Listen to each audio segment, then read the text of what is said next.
jet flying son of a gun, and I'm having a hard time holding these alligators.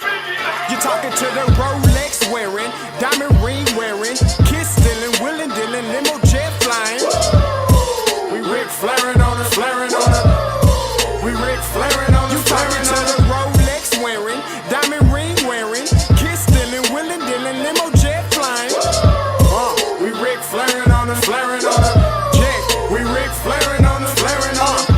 It's apparent these girls staring. I'm Rick flaring, gold across my chest. I'm fresh to death, I'm Paul Bearing, not at all scary. When I open like Betty Wops and find to these circles that's going in like a carry shot. Woo! I'm going in like a Mary Pop off that Mary Crop at the top flow at the Marriott. So questioning me is like questioning you. See, we the best dressed, so come and get blessed with the crew. Not one but two, different ways to slaughter your crew. Committed tat across the chest, I guess she blessed with the truth. People want to see them checks, representation of proof. Living through my elders, trying to resonate to the youth. But ain't nothing to get my flash on. Longevity is heavily embedded in my melanin. Layman terms, I last long. My grind repetitive, I'm smoother than real silk. Lyrical cash cow who can't cry over spilled milk. We in here. You're talking to the Rolex wearing, diamond ring wearing, kiss stealing, willing dealing, limo jet flying. We Rick flaring on it, flaring on it. We Rick flaring on it, flaring on it. To the Rolex wearing, diamond ring wearing, kiss stealing, willing dealing, limo jet flying. We Rick flaring on it, flaring on it. We Rick flaring on it, flaring on it. This ain't no normal situation, this preparation with greatness. Industry full of fakeness, it's really up for the taking. See, life is what happened to you, more so how you take it. Don't get stripped of your knowledge and mentally leave you naked. I like to live otherwise. I'm sorry that I'm fresh to death. I put the polo and apologize. See, black son, we ain't nothing like the mother guys. Quit to socialize, we organize, then we mobilize. Off the deep end like a scuba diver. And no confusion, just keep it pushing like Uber drivers. Woo! Business fresh just like a supervisor in a Gucci visor. Can't find a smoother rhymer. You're talking to the Rolex wearing, diamond ring wearing, kiss stealing, willing dealing, limo jet flying. We Rick flaring on it, flaring on it. We Rick flaring on it. You talking to the Rolex wearing, diamond ring wearing, kiss stealing, willing dealing, limo jet flying. We Rick flaring on it, flaring on it. We Rick flaring on it, flaring on it. Yeah, DQ baby. Shout out that boy Nigga for that fire track. Hey, Black Sun, sun up. What's up, Vinny Vegas? What in Vegas? Yeah. Shout out Pharaoh's Kids, B-Phase, yeah, Bubba C, yeah, Rick flaring on them, Rick flaring on them, Rick flaring on them, Rick flaring, sun up, baby.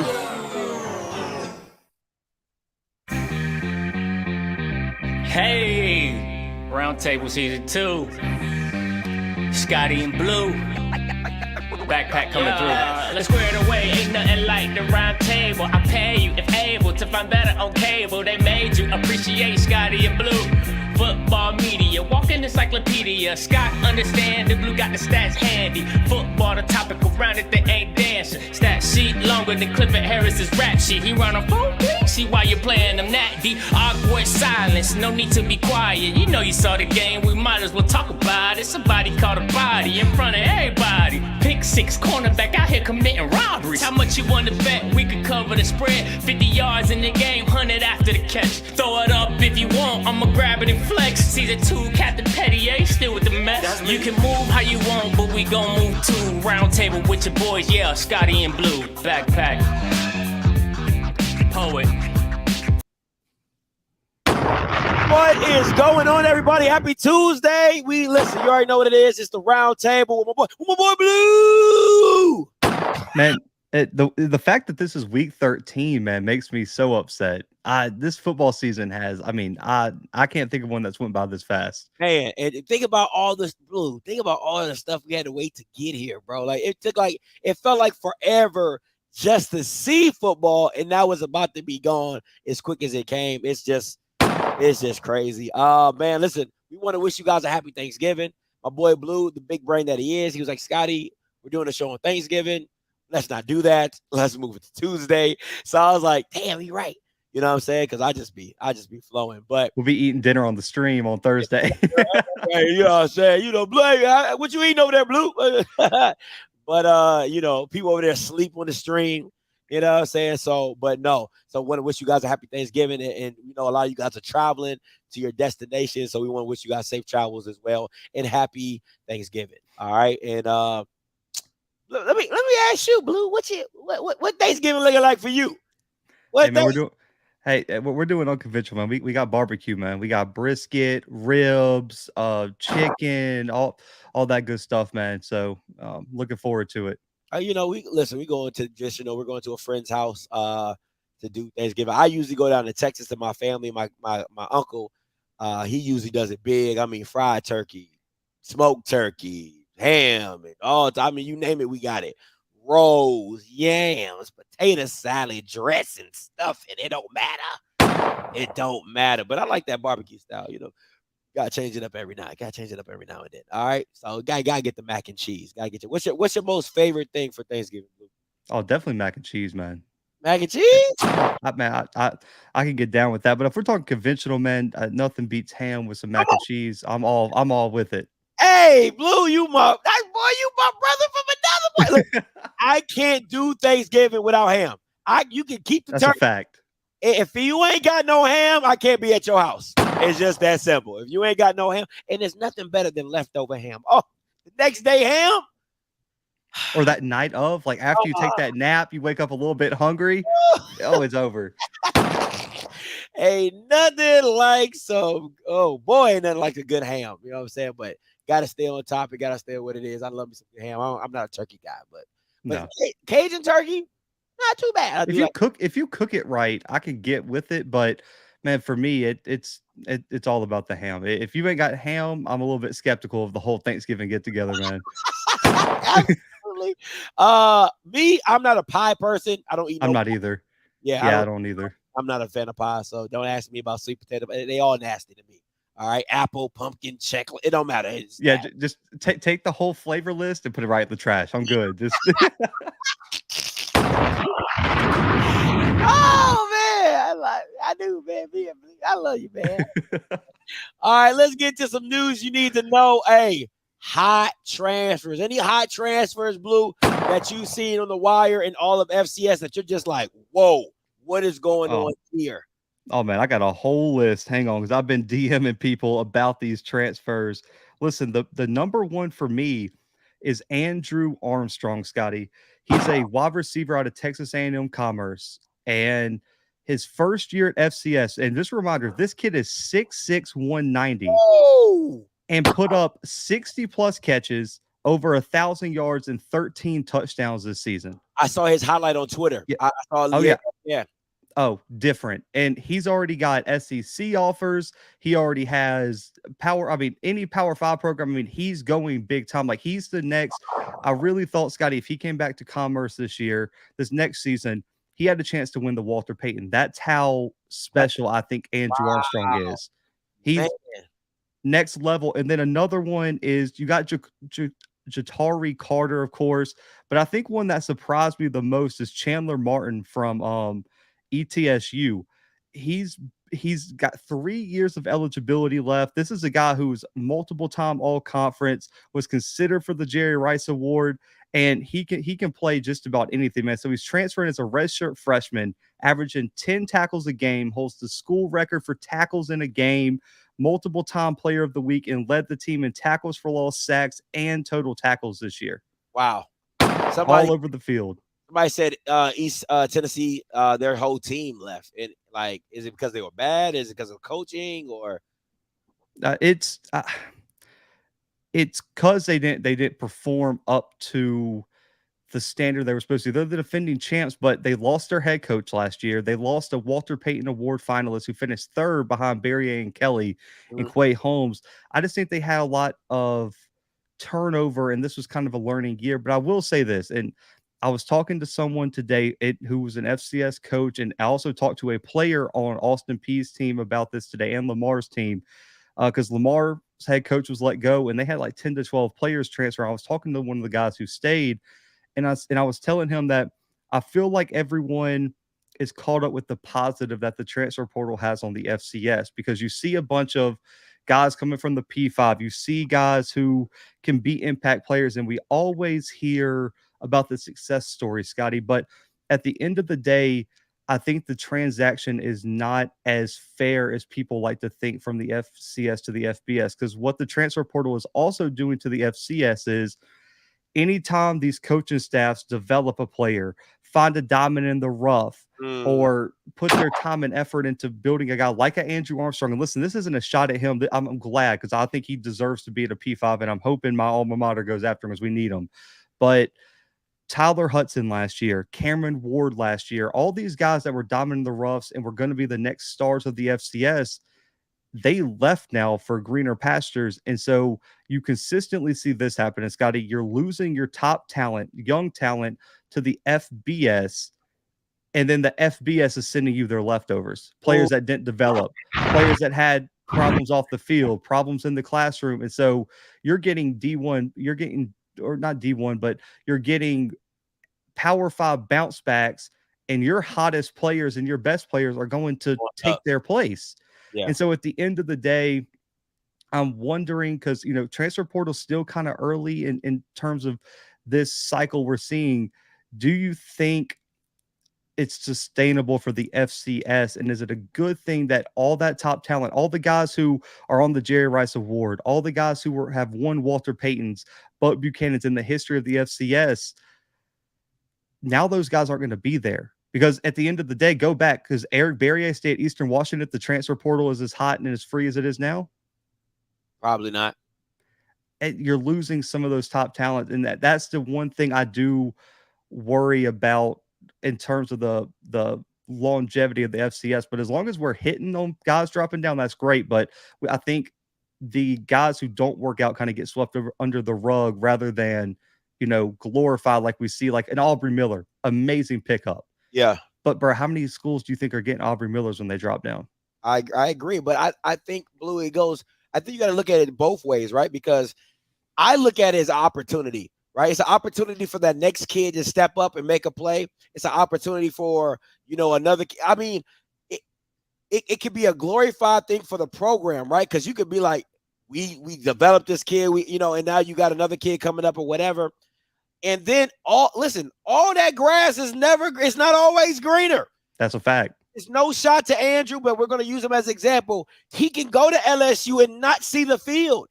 You know what I'm saying? He could go to a Washington State and not see the field, because you just want to have talent, and they don't take the same time, energy to develop you and to see what you're about. And they're like, oh, we can replace you, or we have another one of you, or you mess up in practice, or you don't pick up the offense as quickly as you should. You know what I'm saying? So the grass is not always greener. But I'll tell this: if my son was in the portal, if my son was Andrew, I would be like, if your goal is the NFL and you feel you need to make that jump, go make the jump, because the only person that's going to regret it is you. That's a fact. The only person that's going to regret it is you. So if you feel you're capable and you feel you want to make that jump, go make the jump. But understand, there's going to be good stuff and there's going to be bad stuff, but you got to be able to deal with it both. You know what I'm saying? So that's just my view. Yeah. And I want to make sure I'm clear, because I already know how people take stuff out of context. It made me so happy because, I had Tyler Hudson on the show 3 times. He's going to be a first-team all-conference player in the ACC this year, after winning 3 straight offensive players of the year at the FCS level. So, man, I love to see guys I get to know and get to cover, move up to the next level. And nothing makes me happier. It's just, when you're covering the FCS, man, it would be so great to see what would Cameron Ward be doing right now in Incarnate Word. Yeah, but then it always goes back to what I talked to a coach at one of the bowl games, and he he asked, and I asked him, I said, yo, what does an FCS player have to do? And he said, from the scouts that I've talked to from the NFL, they would take an average Power 5 guy over a superstar FCS guy because of the fact of the competition that they play consistently. They feel is just better. Those throws are tighter. The windows are smaller. You know what I'm saying? That DB is just that much better. You know what I'm saying? Because you might have 1 or 2 special guys, and this defense might have 6 special guys. You know what I'm saying? So that's the thing you're in it. And if you're a competitor and you really want to play against the best and you feel that's what you have to do, and that's your goal or your dream. Like Cole Kelly's a great example. He was at Arkansas, right? He was at Arkansas, drops down and demolishes FCS. Like, you know what I'm saying? So it goes both ways, but he still didn't get that opportunity. Now, just imagine if he did what he did at Arkansas. I mean, multiple. I mean, but I'll come at from I think I'm looking at it as more of a fan media perspective. If I'm a player, yeah, hell, like Andrew Armstrong is going from Texas A&M Commerce, who just jumped from D2, can't go to a postseason for his whole career because of the transition rules, and now he might be going to play in the SEC next year. Scotty, it's a no-brainer. Yeah, and he's got the talent, man. You're a former wide receiver. You saw his highlights. The kid's legit. Oh, he's legit. I mean, hand size, body can run it, and people gotta understand. 62 receptions for 1,000 yards, you're getting yards, okay? Like, that's not, because like you have the high value target guys. So like you might have, like, let's say a Wes Welker or Julian Edelman. Those are high target guys, so they might need 80 to get to 1,000. You know what I'm saying? But when you're in that 40, 50 range and that 60 range, that means you're putting up 230, and you know what I'm saying, you might have a 150 type game. You know what I'm saying? So it's a lot of 100-yard games in that package. You know what I'm saying? So I sent his film to a coach because I won't say who. I sent him to some SWAC coaches because I was like, listen, man, like I'm on the FCS beat, like I know who's good and who's not. And I sent it to one SWAC coach, and he's on the offensive staff, and he goes, Blue, did you look at his offers? He was like, the kid's legit. I'd take him right now. What do we have to offer him? But he was like, bro, like, you think he's coming to us? Yeah. And I get it, like, but I tried to help out the SWAC. I was like, listen, man, this kid's coming from Commerce, like y'all are an upgrade. But then when he's getting offers from Power 5 programs, I see how that might not be the best scenario. I sent a couple SWAC coaches the guy from South Dakota, the University of South Dakota. Oh, Camp. Yeah. I like this tape. I like this arm talent. I tagged a few coaches in that Twitter. You know what I'm saying? Like you said, listen. For me, it's quarterback play. That everything else you can find in the SWAC. I need quarterbacks to come to the SWAC. And PSA announcement, okay? If you're a quarterback with a halfway decent arm, can you please come down to the SWAC? That's all I ask. You know what I'm saying? But BJ Davis, right? And I know why he did it. You've done everything you can possibly do at South Carolina State. You won a Celebration Bowl. You're gonna be another first team defensive player in the MEAC. I would like to see him either go to an FCS program that has a national championship level or go to a Power 5. You know what I'm saying? Take that Group of 5 or Power 5 transfer and be successful. Kind of like the linebacker from, I think the linebacker from PV that went to Liberty. Oh yeah, Stone something. Was it Stone or something like that? Something like Stone that. Jackson or something like that. Story. Yeah, there you go. Story. So something like a story. Like you're at PV and you make that jump to a Liberty. Him making the jump to a Group of 5 or Power 5. Listen, your grad year, you've given everything. You've graduated from South Carolina State. I would like to see that move. I would like to see him play at that next level and see what he looks like. Who else? I'm trying to think from the SWAC or me. Oh, and listen, we all know Guthrie. Esias Guthrie leaving Delaware State. Me and him have had some Twitter. We've had some Twitter back and forth. He's a pretty funny guy. But I'm excited to see where he goes. I think Jack State. I wouldn't be surprised if Jack State's in his top 5. I wouldn't be surprised. His boy Wilkerson's down there. He's probably giving him all the insight. Nugget is a senior. He's probably coming back for another year. Zay's probably graduating. If not, he's probably coming back for another year. I know Huggins is graduating. So there's some opportunity down there. I mean, so he might be waiting on that Dion and coaching, because you don't want to sign somewhere and then the coach. I think he's going to end up in the SWAC regardless. Really? Yeah, like I've talked to multiple SWAC coaches that feel very confident that they can land them. They told me not to drop them, but drop their names. So I'm going to respect that because you can't burn your sources. But I was told by a few SWAC coaches they feel really good about landing them. We'll see. I would like to see him at Southern. I think that'd be a great land. I think that'd be a great land for them. Alabama State, man. Listen, man, if they got what's his name and oh my God, that would be with bubbling on him. Man, listen, if Eddie Robb could pull that off, I'm gonna have to give him a kudos. I'm gonna just have to give him his kudos on that one. But those are just a few. Anybody else, Blue, that you got? No, I think BJ, a school to watch out for is a school that's been really active in the FCS portal. James Madison has been grabbing top players like Phoenix Sproles, who just transferred from North Dakota State, the wide receiver. He just committed to James Madison last weekend on a visit.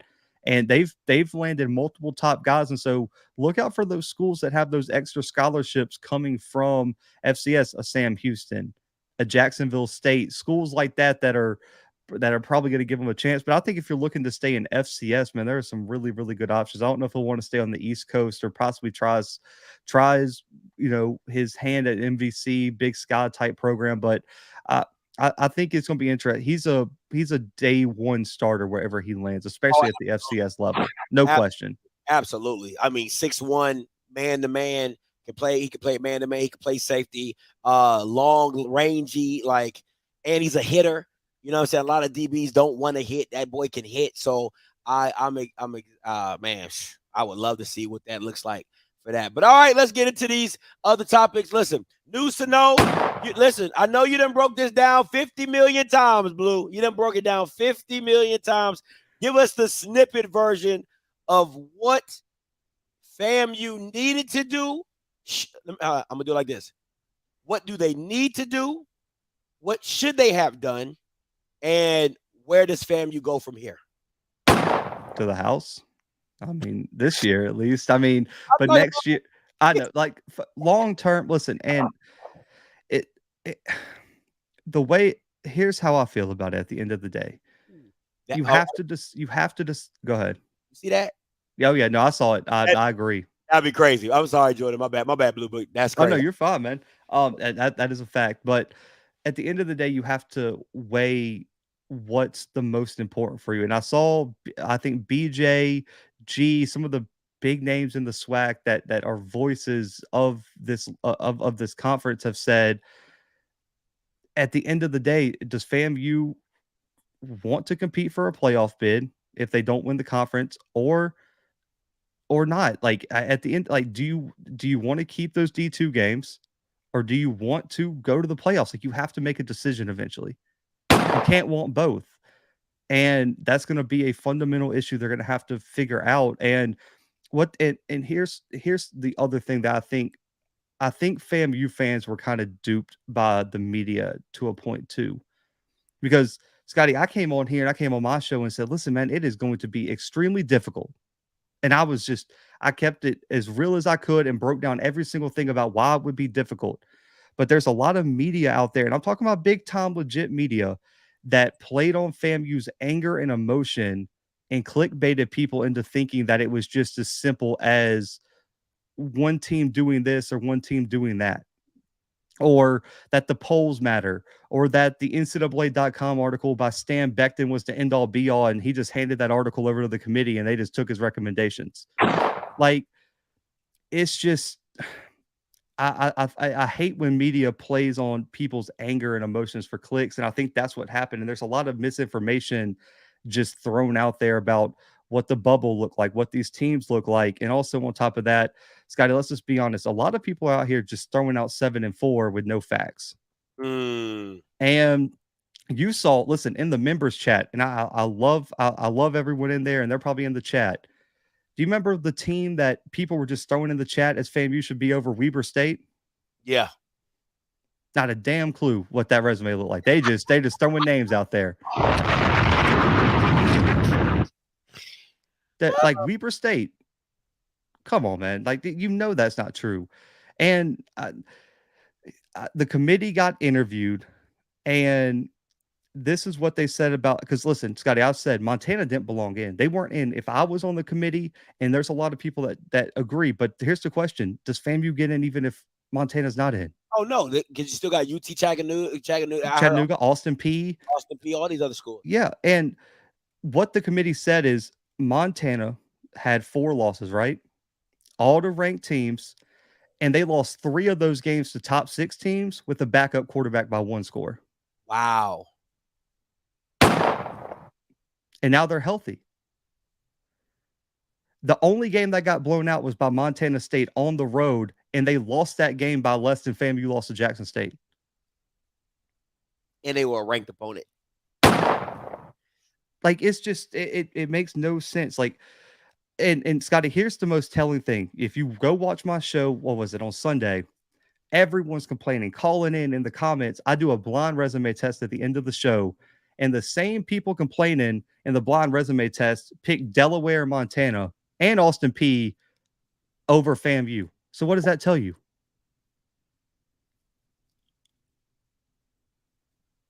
What does that tell you? If the same people who are mad didn't pick FAMU in the blind resume, what are they really riding for, Scotty?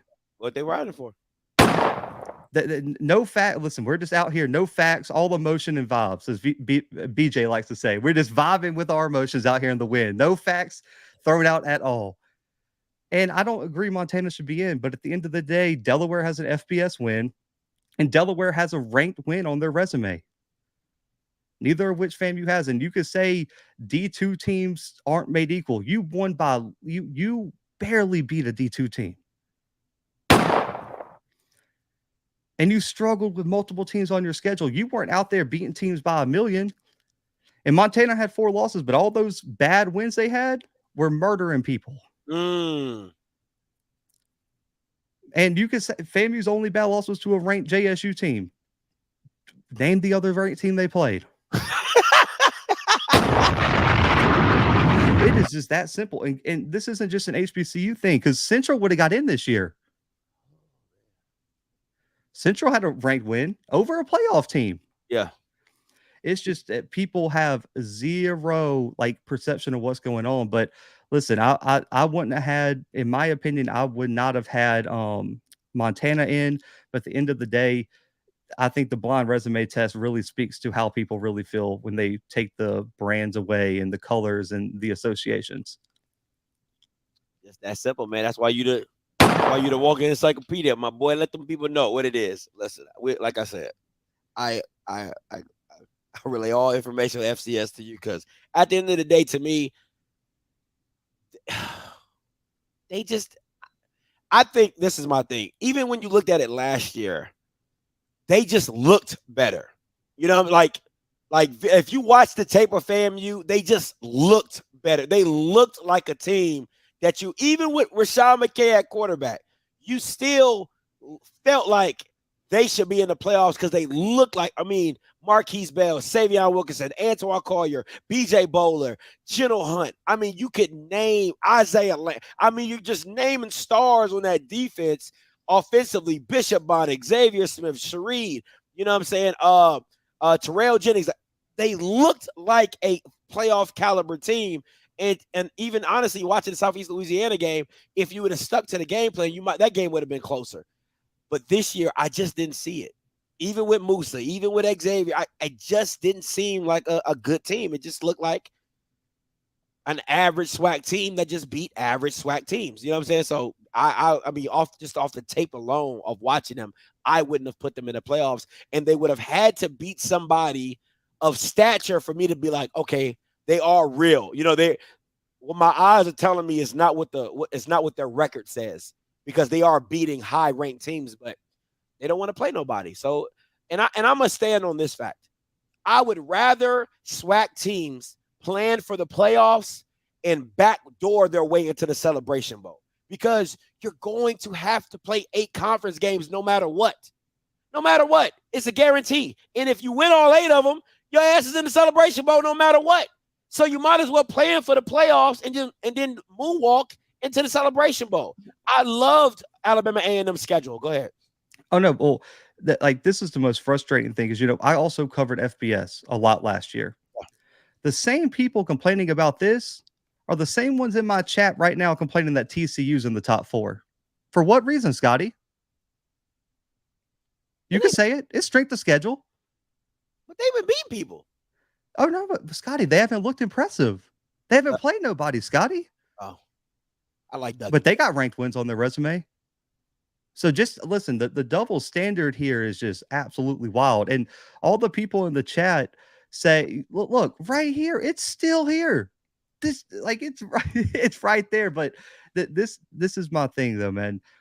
Regardless of how you feel about anything, I asked in my chat the other day, what's the last non MEAC team that they played out of conference?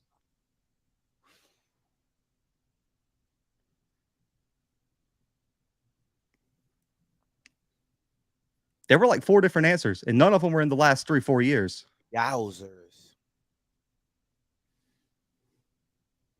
But let me ask, so what was the team? You know the team?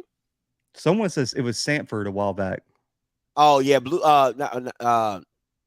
Kofi said they used to play like Georgia Southern and Sanford a lot. Those are the teams they used to play out of conference. But listen, if anybody needs to take a Alabama A&M schedule should be the standard for the SWAC. PV played a hell of a schedule too. PV, Valley. I even somewhat liked Alcorn. The Stephen F. Austin game was amazing. But I loved A&M. Austin P, Troy, and UAB. I like that. All right, now UAB was I might have been. You might have wanted to move that one. Yeah. That was a slacking, but I love the Austin P and Troy matchups. I love them. That's what you're trying to see. And they played them really well, and they just ran. Because we all see A&M ain't got no quarterback. We all seen that now. We could just a consensus with that. But that's what you're looking to build, and that's what it should look like.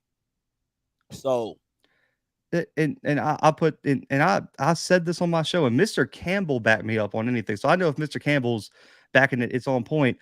Scotty, what happens if you flip roles? What do you mean? If the SWAC is a dominant conference in a 7-4 FAMU with a top 15 strength of schedule with that blind resume didn't get in for a 9-2 team with a 108th ranked strength of schedule.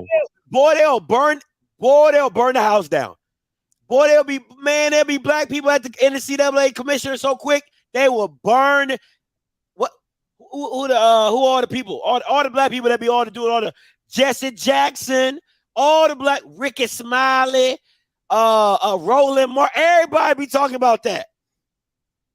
That's fair. That's fair. Yeah, that's real. I feel you on that one. All right, let's move on because it can get a little emotional. All right, week 12 recap. All right, week 12 recap. I really don't even want to talk about this, I'm being honest. Valley PV. Oh, man, listen. When you talk about dropping the ball for PV, it was there for the taking. They dropped it. And I keep saying about Valley, they give us 7 and they take us 7 away. That field is legit. Those boys came to play and they shut it down. You got to give a round of applause to Dancy. Just when they were counted out, and we were talking, Scotty, after that Delta State game, we said they might not come within 10 of anybody. It was atrocious. And he's just this is without Caleb Johnson. This is with that backup quarterback who got benched midway through the season. Mm-hmm. It's just consistently they find a way to do it. And for PV, that defense top 3 in the SWAC, you give up 27 unanswered to Valley. Unacceptable. The second half, no adjustments. And I don't know if you watched the coach's call. It was like Bubba McDowell just he completely overlooked them based on what he was saying. And it's just, man, I don't know. We should have put a poll up. Who choked more? PV, Texas Southern, or North Carolina A&T? PV. You think so? PV. Bro, it's Valley. I feel that. It's that's the only reason it's Valley. And with Texas Southern, they lost their starting quarterback, so the whole morale went down. So now you're trying to tell your team, hey, let's get up for this game, and they just lost their starting quarterback, which is everybody, and like everything went downhill from there. PV, it's your division. You had the easiest schedule than everybody else coming down the line. And all you had to do was beat Valley. Really? And from what I was told, I won't say who I heard it from, but a player from PV reached out to me and said, Scotty, they didn't want to change the game plan up. It would call in the same plays. They would not switch the scheme up. And Valley had it, and Valley had their number, but they wouldn't change anything up. And I'm just like, wow. And to me, I'm sorry, I'm gonna get a little soliloquy real quick, Blue. It's the SWAC coaching, because let me say, and this is what it is for me. It's the same lack of intensity I saw with Dooley at the Jackson State game. It's the exact same thing, that you won't do everything you won't do everything possible to win the game. It just doesn't feel like they want to win. Now, you might get a coach on here that says, what coach don't want to win? You'll get, what coach don't want to win? What coach don't come? But you see it in the way they manage the game. You're like, no adjustments. You're not going to change nothing up. But Sean McCray is stinking up the joint. You're not going to pull him. Trayvon Connolly is doing everything in his power to will his team to victory. You ain't gonna do. I would just tell really. My boy Ron. Can I say this? Can I say this, Ronnie? The fact that they snubbed you from the Buck Buchanan finalist, I got you, because that's BS. No way. I'll piss the Jackson State fans off. No way Aubrey Miller should be a finalist for that award and not Ronnie Thomas. Just gonna throw that out there. It's atrocious, because Ronnie Thomas balled out this year, and he was the most dominant defensive player in the SWAC this year, hands down. Come on, talk to him. So it's those things for me. That's what boils my blood when I see coaches that don't have the intensity to go out and win a game, and and that's why I say SWAC coaching is bad. SWAC coaching is bad. So in isolation. It was. But man, I'm just happy for Dancy, man. Man, he's such a likable guy, man. Yeah. And I want him to succeed. He's gonna get a shot eventually. Somewhere. Regardless of the record, regardless of what you want to say, man, he's going to get a shot. He has to. He should. He's a great coach. He's a great coach. I mean, the number one thing to do is to do what he does with less. Is just amazing to me. With what he doesn't have. Next up, huge another game. $1. Someone reminded me on my stream. Someone called into my show and said, make sure Scotty pays up. He was like, if he don't pay up, I'm going to find him for you. Man, it was so close to it, because they were like at 34. Yes, it was 34 for the longest. And I'm like, I kind of turned my attention to the Texas Southern game, because I'm getting mad. So I'm now, and I turned back and I'm like, what happened? I was like, I thought I was about to $2. I owe you $2. I'm gonna cash app it to you. I'm gonna cash up you $2.50 so you can keep the $2. You know I'm still worried about FAMU though. I don't understand why they can't run the football, man. It has been the biggest mystery to me all year. You got so much talent in the running back room. You got some solid O linemen, and you can't run the football for anything against Bethune-Cookman, who was giving up 200+ yards per game on the ground this year. Woo! Indictment. That's an indictment on FAMU's offensive line. That's an indictment on the running backs. It is. I don't understand it, man. But Xavier Smith is just that guy. I don't know what else to say. He's just on a different level, man. And he is so good, and I just don't understand. Like, eventually, you would just think you had to put 3 guys on him and just leave Shareed or somebody wide open. Oh, for real, bro. Because he's just like when he first of all, I said this on the Afterglow. The play call, the double play action post route to Xavier, absolutely phenomenal play call. I mean, the scheme, the design, the shift, it was perfect. But how Xavier is that open? Like how is number 9? It's like, I don't know if you've ever played basketball, Boo, but when you're playing basketball, and 9 times out of 10, when you're playing against a white boy, you be like, shooter. You know what I'm saying? Shooter, like, you know he's the shooter. Hey, get shooter. Get the shooter. You don't know the white boy's name, but get the shooter, right? It's the same thing for Xavier. You should be calling out 19. That, you know what I'm saying? Like, but I just don't understand how he gets that open, bro. I really don't. I don't.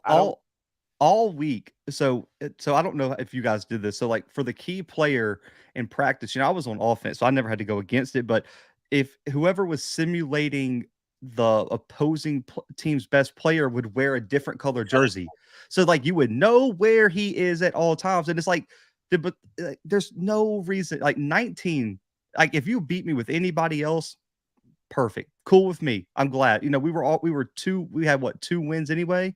It doesn't matter, but Jesus Christ, make sure 19 isn't the one that beats us. It every week, Scotty, every single week he beat the other team. The Alabama State game was the worst because he had half of FAMU's yards. I think they were like 270. He had 145 yards receiving. And every week I'm coming on here saying, stop Xavier. Yeah, you saw that? Coach KJ. You know what I'm saying? Every week I'm coming in here. It's Xavier Smith. It's Xavier Smith. It's Xavier Smith. Now, let me say that. Think about this, though, Blue. Imagine Bishop Bonnet, Musa, and Xavier Smith for last year. That's a different team. You might have to throw Keenan Forbes in there because he was. No, everybody in there. If you add this year's Xavier, because I heard he was kind of banged up last year. If you add this year Xavier with Bishop Bonnet with Musa, that is unreal. I wouldn't want to see that team. I ain't even gonna hold you. I wouldn't even want to see that team.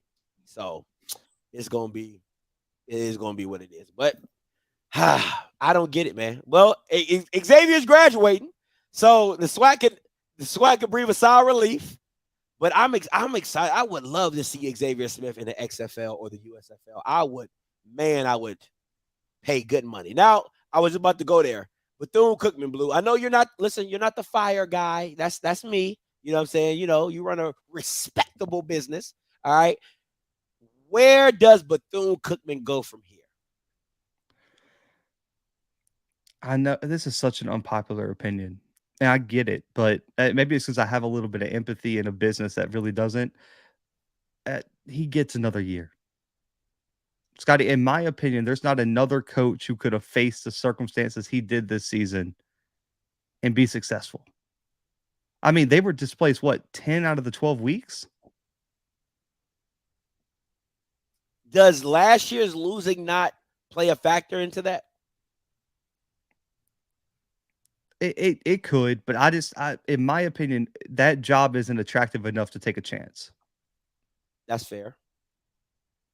Because my personal rule is if there's not a clear, better candidate, stick with what you got. Stick with what you got. Because Terry Sims has won. Like, am I not mistaken? Like, he hasn't been atrocious his whole career. Like, he can. No. Yeah. Like, and so I just think because of the circumstances, you say, listen, man, we're going to give you a grace year, but next year is a must win. And so I think that's what they'll do, in my opinion. I mean, that's fair. I mean, man, listen, that's some what would Jesus do? That's some what would Jesus do type stuff. We're giving out charity here. Yeah, I love it, Blue. What would Jesus do? You know what I'm saying? What would Blue do? Listen, I'm on the bandwagon of letting them go. I like the thing about it is I like Coach Terry Sims. Like, I love his energy. I love him as a person. You know what I'm saying? But it's not equating to wins. And what the issue is, this is the issue. When I see a Valley team, I see a team that has fight, grit, but just doesn't have the pieces. When I see Bethune, I see a team that's in disarray. I see a team that doesn't know what they are. And that's my issue when it comes to coaching. Because there's no way Jalen Jones should be throwing as much as he should when you got Quayshawn Bird in the backfield, and you just got to be more creative in how they get him the ball. And I agree with this. I think you probably changed coordinators this year, and just you get one more chance. And someone asked me what I mean by must win. They're not winning the conference or the division. Like they're not beating Jackson State or possibly even FAMU, but I think you got to at least compete for third place in the division. Let me ask you this. You put Vince and Dancy on Bethune-Cookman. What do you see them landing at? With like everything that happened this year? Or just in general? No, I like that. With everything that happened, where do you see a Vince and Dancy coach team? I still don't know. I still don't think 3 wins. They have what? Do they have more than 3 wins? Hang on, let me pull up their schedule here because I want to make sure I give you the right answer here because I'm not going to give them a win over just anybody. So let's see. Let me pull it up because they were 2-8 this year. Their losses came to Miami. Dancy's not beating Miami. They played South Carolina State. I don't think they had enough talent at that time to beat South Carolina State. They beat Grambling this year. They lost to Alabama A&M. So I guess you could give them one more win because Dancy did beat Alabama A&M. They lost to Tennessee State, Jackson State. They beat Valley. They lost to Prairie View. They lost to Alabama State. They lost to Alcorn. They lost to FAMU. I think you could give them 1 to 2 more wins. I'll say that. Okay, so 3 to 4. The Prairie View game was a comeback. They were up like 35-17, I believe, or something like that, and Prairie View just did some outrageous comeback. The Alcorn game was definitely winnable. Oh, it was. You know what I'm saying? So, yeah, I'll give you 2 right there. And then Alabama A&M and Bethune. Yeah. That's a winnable game. You know what I'm saying? So, I give them at least 5 wins with Dancy. That's just that's fair. I just don't, man. Okay. Outside of Kamari Everett and Hill Robinson, Caleb Johnson and the running back were about on par. I don't know if outside of those guys, Bethune had significantly better talent than Valley. They didn't have a Ronnie Thomas or who's the other kid on the defensive line? Jalen Bell. Yeah, I don't think they had either players of that caliber at either spot. The linebackers were weak this year. Who on Bethune-Cookman's team is significantly a talent upgrade? Well, I mean, I think Lindsey I'll say this. Darnell Dees is probably the best player in their secondary, like just as an athletic standpoint. Yeah. You know what I'm saying? They got the hard hitter. I think his number is 23 or 24. I don't know what 23 or 24. That was like smashing Jackson State everywhere. You got here, like you said, Hill Robinson. That front, that's where Bethune-Cookman, and we said it last year during the National Signing Day, is that they was getting nothing but athletes. But you're like, yo, where's the D-line? Where are the big boys? You know what I'm saying? So somebody said Ratliff, but I didn't see that on the that's where they're lacking to me, is on that D-line, to a special guy like a Ronnie Thomas that's on that D-line. But I think with the coaching of Dancy, I just think he puts you in a better position because, mind you, he lost his offensive coordinator right after the Jackson game, if I'm not mistaken. If Ronnie's still, yeah, he did. He dipped. He left. I asked the player what happened. He didn't come back. So now you got a whole new offensive coordinator calling play. I mean, like, all Dancy was doing was sticking and moving. You know what I'm saying? Like, hey, let's keep this thing rolling, not complaining. So I give him 5 wins. I give him 5. That's fair. And That's fair. I'll say this, and I don't believe in recycling, but Dancy's the only guy I would give another chance to. He's the only guy I'll give another chance to. If you're Dancy, listen, I know the Valley situation is atrocious, but based on what people have told me on calls and in the chat and FAMU people who kind of know the behind the scenes stuff of what's going on Bethune, is Bethune that much of an upgrade over the Valley situation? Absolutely. Because of location. Absolutely. Okay. You're going to get kids. You're going to get kids that won't even take a, because it's in a peanut. Have you been? Location for sure is an upgrade. I'm just talking about support behind the scenes, because the new administration behind the scenes at Valley is behind him. That's true. But what I hear about Bethune-Cookman is they're not really supporting the football or athletic department right now. If JB, if you on here, call in real quick and discuss. He's a graduate from Bethune or whatever. So JB, if you on here, but I think Dancy can get kid. If you can get a Ronnie Thomas, because what he does is he gets those diamond in the roughs, the Ja'Cory Rankins, the Ronnie Thomases, you know what I'm saying, the Caleb Johnsons to Itabena. So if you don't think Ronnie Thomas will take his ass to Daytona? You know what I'm saying? I hope so. Be 10 minutes from the beach. Ja'Cory Rankin be 10 minutes from the beach. Now, I know they're Mississippi boys, so they're close to home and things like that, but I don't know, man. It's a catch. If I'm Dancy, I'll do this, because I don't know if you know this, honestly. So when Christian Ball left Oregon to take the Miami job, he put in the contract, he made them promise to put money and do certain things behind the scenes to support him before he signed the deal. If I'm Dancy, I have the power at the negotiation table. Like, don't hire me. Cool. I'll stay at Valley for another year and wait for my next opportunity. Yeah. I need contractual proof that BCU is going to put money, support, and help me rebuild this football program that in the chat they're talking about when everything's going right for Bethune, they're terrifying to play. If I'm Dancy, I'm like, I need the support to get it there. And I'm not leaving if y'all aren't going to back me. That's fair. That's fair. And I think he and people might say he might not have the leverage to do that, but that Bethune job is not appetite. It's not exciting to take. No. You know, a private school, having administrative issues, being in the dumps for the past couple years, it's not a enticing job. So getting a solid guy like a Vincent Dancy to go there and to take his mantras and his work ethic to there, I think it would be a great stability for Bethune-Cookman. And I think that's somebody you ride with for 5 or 6 years and let him build that program. Right. I like it. And another underrated coach, I don't know if he would leave, but if I have a head coach opening in the SWAC and or MEAC, Anton Sewell is my first call. Oh, man. That's real. I think he's promising, man. I mean, year one at Morgan, turned that defense into terrifying, and he can recruit. And I think Anton Sewell, in my opinion, is the next up and coming kind of coordinator in HBCU football to take that next leap.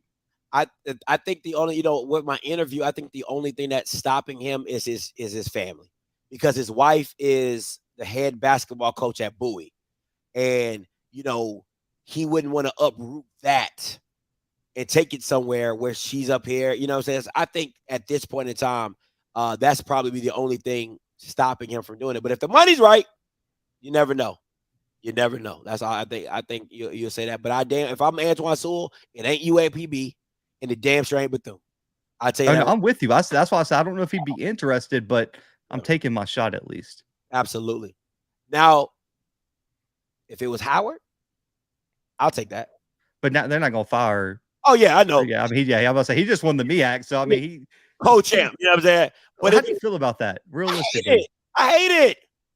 I do too. Like I do too. Big 12 crap. It's like that old Big 12 crap they used to do. I used to hate that. Yeah, I'm consistent.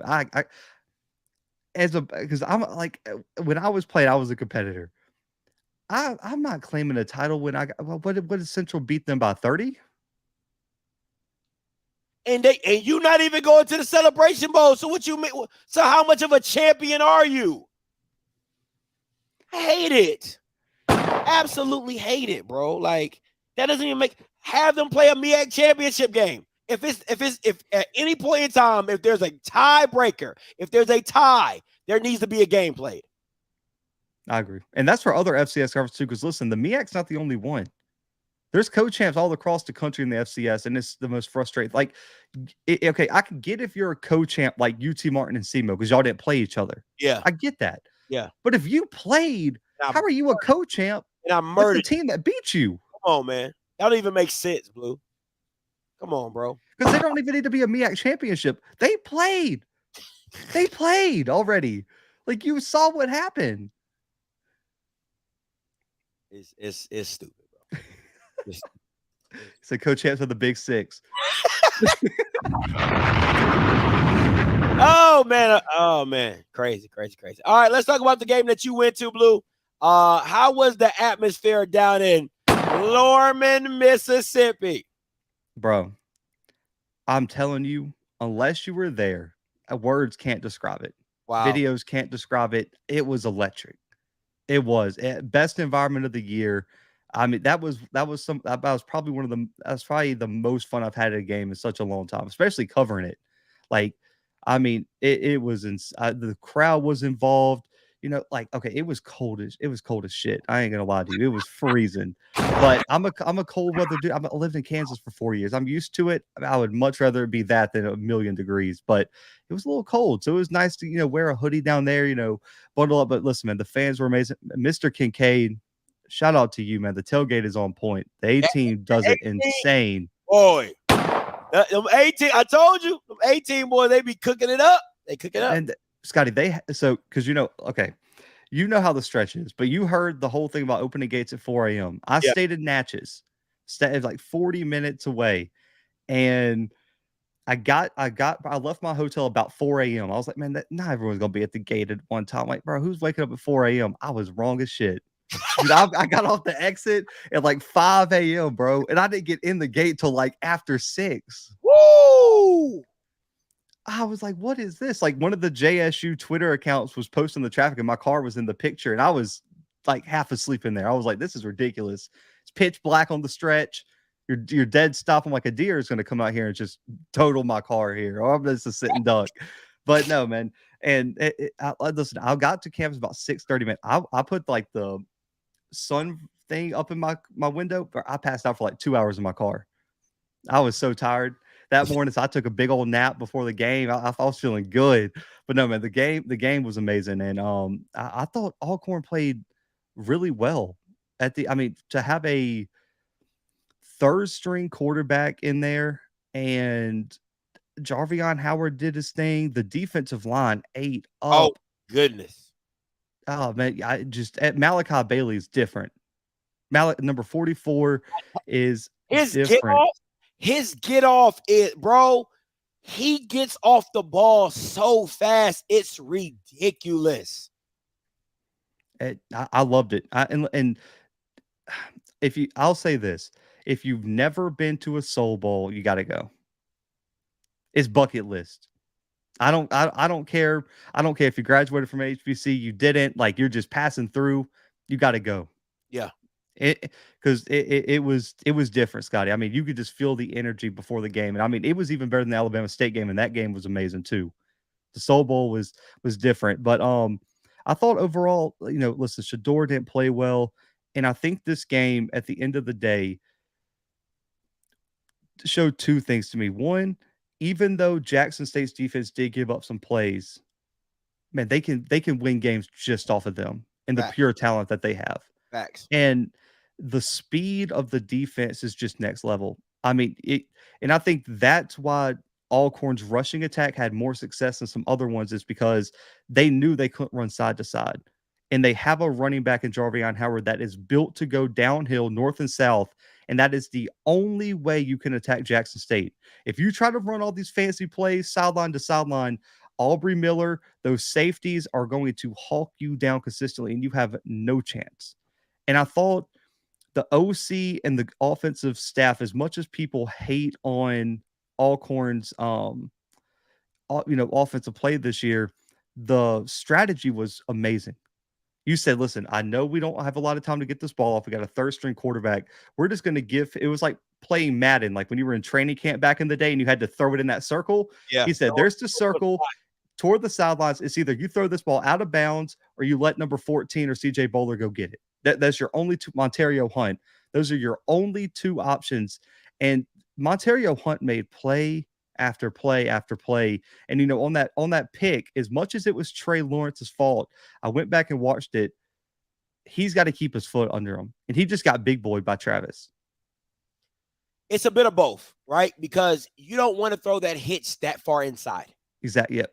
You don't want to throw that hitch that far inside. You want it to be either center mass or on that outside shoulder closer to the sideline. So he has to go through your body to get to that ball, or he has to jump it so early that, you know what I'm saying, if he misses it, he's in front of you and you're turning up and you going up the sideline. So it was a bit of both. I'll give you that, though. I give you that. Yeah, I don't think it was solely on Trey. I'll say that. That's what a majority is, but I don't think it was solely, because I even talked to a coach on Alcorn staff and he said it was a lot of the wide receivers' fault too. He might have ran the wrong route too.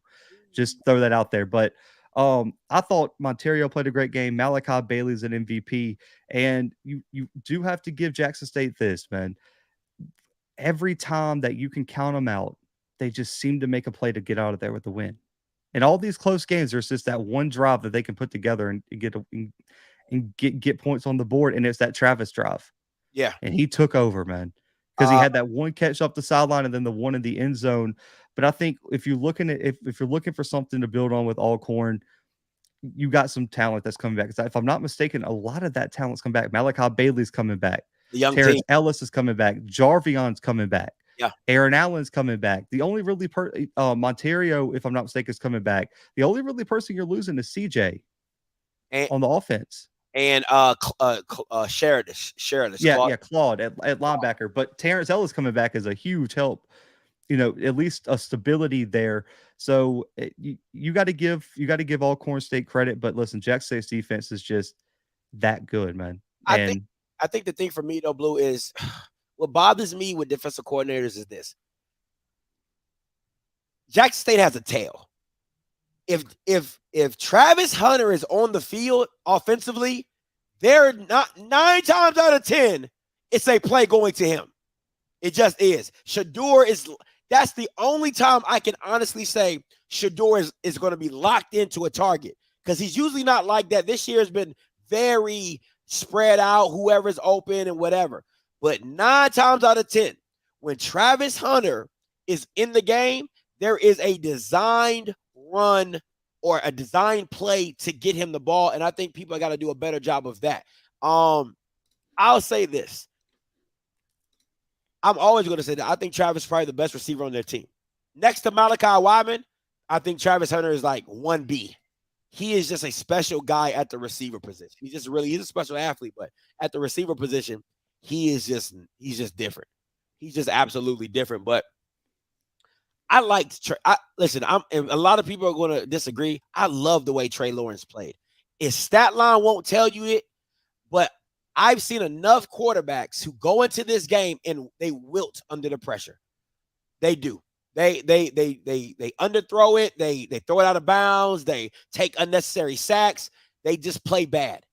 And this kid, true freshman, 3rd string, came out there and said, I'm ready for the moment. I'm ready for the moment. And if in one play here or there, this is a different game. It really is. One play here or there, it's a different game. And that's all you ask of a quarterback, is just to keep you in the game. He made some plays that kind of got you a little down, but they weren't backbreakers. They hurt, but they weren't backbreakers because you were still in the game and still competitive and things like that. So I will say this real quick about Travis. And it was kind of coming off on film because, watching on TV and watching in person is 2 completely different things. I watched the whole FCS. I don't think there's a better athlete in the country right now with the ball in his hands than Travis Hunter. The way he sees the field and how he anticipates things for a true freshman is absolutely, you can't teach that. He's crazy. I mean, he sees people. I mean, Jarvion Howard had an angle on him. I don't think Travis really even looked at him, and he stopped at the perfect time, leaned back just stuff in the Texas Southern play to go back to that one. I don't know how matrix move. That's crazy. It was disgusting. And on top of that, I talked about this on my show. The problem with a lot of true freshmen is, Scotty, especially at the college level, coming from high school to college, is the game is fast at first and they have to adjust to the speed of the game. Travis came in and the game is already slow. And it like he never had to adjust to the speed of the game. And that's what I think makes him special more so than anything is the fact is like the intangibles that you really can't teach. I think what for me is like this, right? He's a gamer. He just doesn't have, he can still, and the thing that bothers me is people act like he can't be got. And Montario Hunt, listen, that's the blueprint. And that's what I was saying when they were trying to go up against Southern. I'm like, if you want to beat Travis, you have to beat him over the top. He is a see it type of player. If he can see it, if he can see you make your move in front of him, if he can see you make your break in front of him, he will jump it every single time. And it's not even a thought because he has the mindset as you're not the same athlete that I am. But when you get behind Travis, he's not the same player. He's not. He becomes a freshman.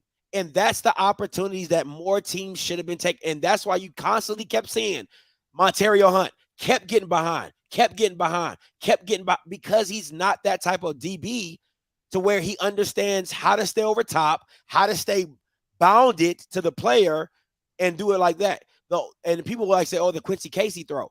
It was underthrown. That's why he looked up and the ball was literally right over above his eyes. He's like, oh, I can do that. But anytime Montario Hunt got opportunity and the ball was over his head, he made a play. And that's all you're asking your wide receivers to do. If that is a basic play for a basic wide receiver to make. If I got you in a trail position and I'm beating you by 2 or 3 steps and I throw the ball up to you, the least you can do is come down with it.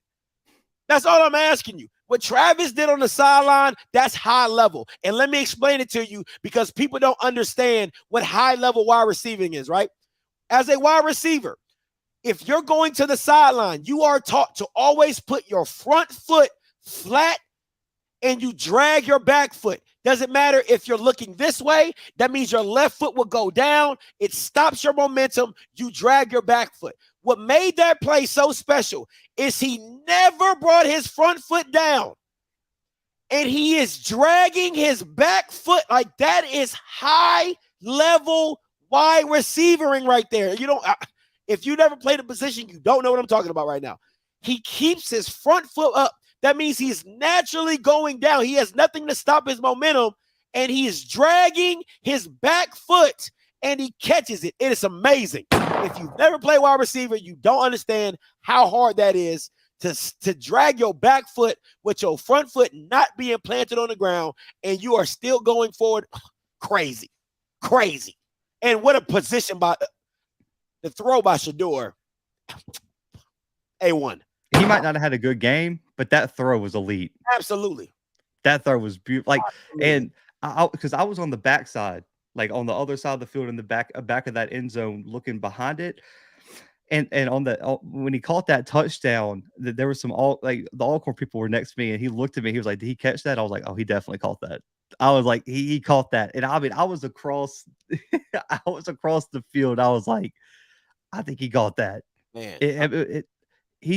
He's a different type of athlete, man. I'm telling you, he athletically was the best kid on the field as a true freshman. It's insane. But I do want to say, man, Geronte Davis too has really emerged as someone that I thought he would emerge earlier, but for them to have Aubrey and then Geronte be able to match him in tackles week in and week out, that could be a terrifying duo the next 2 weeks if they're playing like that, because you already know what Aubrey's going to give you. If you got another guy with Geronte that can do the exact same thing next to him, man, it could be terrifying.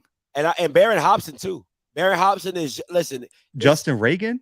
Oh my God, who is this 92? Who is Justin 92? Reagan? That's Reagan. My God, that dude was everywhere. I'm like, God, no. But see, that's the thing, right? When you're playing a normal SWAC team, you're like, let's stay away from him.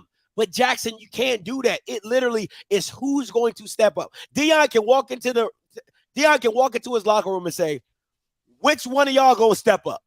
Who's going to be today that's going to have the spotlight on him? And 92 for me was it. 92 was freaking everywhere. Yeah, I mean, I've talked about Reagan. I think it was before the Bethune-Cookman game. And everyone was like, "Ah, man, wait till who's the kid from A&M? Doyle." They were like, "Wait till Doyle comes back. Wait till this one." I was like, "No, Justin Reagan, in my opinion, has been balling, and man, he's just consistently been getting more impactful. And if I'm not mistaken, man, I don't know if he's past Niles, but I mean, he might lead them in sacks right now. See, at what 3 this weekend? Oh, Reagan? Yeah, Yeah, I think he had 3. I mean, him and Malachi Bailey put on a show for defensive linemen this I weekend. know you talked to Niles Gaddy's dad. What happened? Is he hurt? Is he injured? Yeah, he's been banged up since the Grambling game. Okay. I was like, Meniscus. I think it was like meniscus or something like that. yeah, that's just crazy. I mean, like, it's just wild. It's just wild who they can constantly. And I'm gonna answer this question real quick.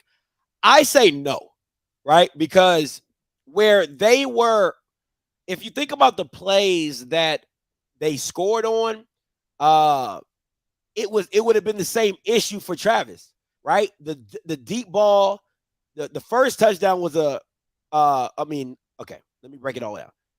The first touchdown was a backside slant on Shiloh. Had nothing to do with Travis, right? They hit that one. The second touchdown was a fade ball to Shaq. That's Shaq's thing. He plays above the rim. The third one was the inside corner route to the corner, right? So you got the inside corner route. It has nothing to do with Travis. And then Shaq gets another jump ball in the end zone. So none of those things favor. Now the 4th and 19, maybe that happens, maybe, but that wasn't on Shaq. So you probably still would have had Nugget over there. But where Travis is bad at is where Shaq is great at. So you're asking Shaq to do what Shaq does, which is attack the ball at the highest point. And Travis has a hard time, once you get behind him, you know what I'm saying? Like it's most DB's problem is when you're in trail technique and you get the ball over their head, 9 times out of 10 you win. So I will say I don't think the corners were really the issue. Bro, I mean, you can put Travis on there. Is Travis blocking Jablonski Green and that like the offense couldn't score? That's fair.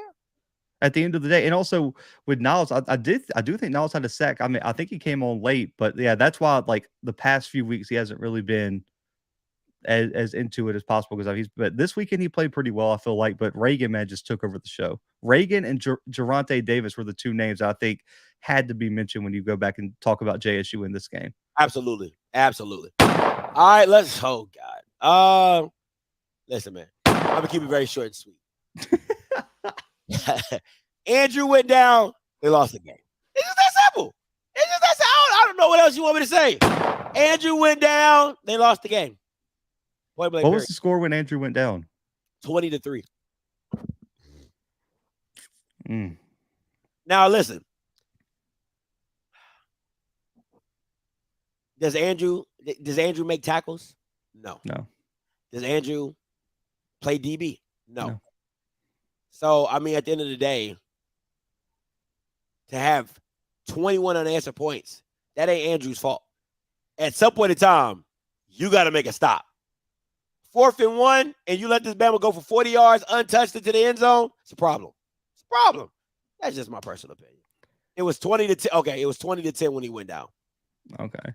So, I was just asking because someone asked me on my show, and some people might not like this. They were like, do you give 100% blame to the defense? And I was like, no. It's like, you got to give some blame to the offense at some point. Like, if you're up by that much, you have to establish the run, and you have to at least be consistent enough to give your defense breaks and move the football down the field. All you needed was to put a field goal on one of those early drives or put up one more touchdown. Like, the offense deserves some blame because they got the lead doesn't mean they just got to take the whole second half off. Well, that's even not backup. It doesn't matter. You got running backs, but that's not what happened though. Like, that's really not what. Like, if we're being honest, the score should have been 35-3. If I'm being a whole buck, should have been 35-3. Like, Andrew fumbled the ball on the first drive, which we was driving down. He missed a throw to a receiver in the middle of the field. Like, he missed 2 touchdowns. So the score should have been that's the offense's fault though, right? I get that. No, I get that. Okay. But at the same time, they don't have a kicker. The kicker's injured, so they can't. That's why they go for 2 all the time. They can't make field goals. So what's that? 7, 14, 21. So they missed some. They missed some of the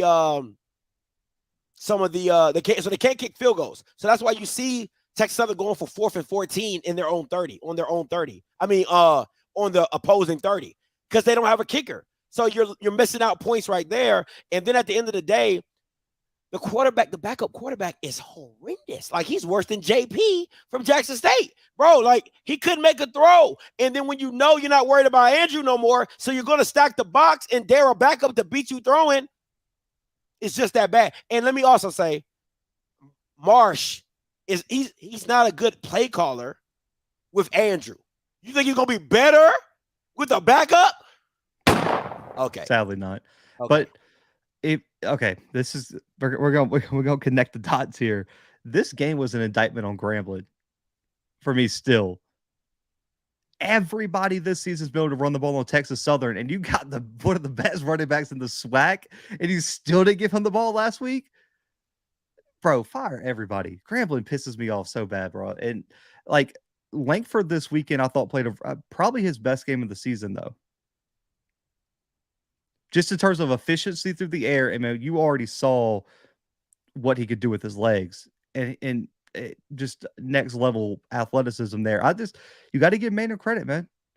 Regardless if body's out or not, I still think Texas Southern had enough of a lead where you have to be efficient enough as an offensive play caller and on offensive execution to at least get your team to the finish line. Let me say this. I'm gonna say this.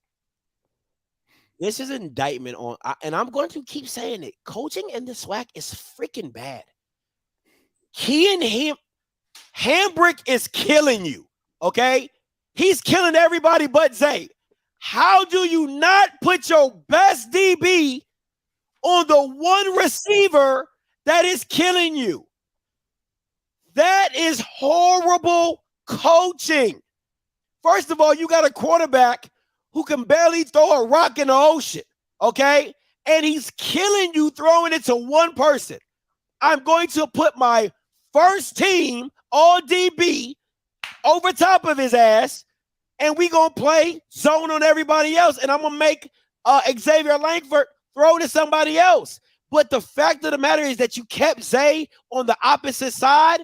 It doesn't even make sense. It doesn't even make sense. I'm with you. And Christopher Dukes, we just talked about the MEAC. Take your dumb ass somewhere else. I'll say I have like a whole MEAC. Like, I talked about the MEAC for a whole bunch on my last show. Shut up.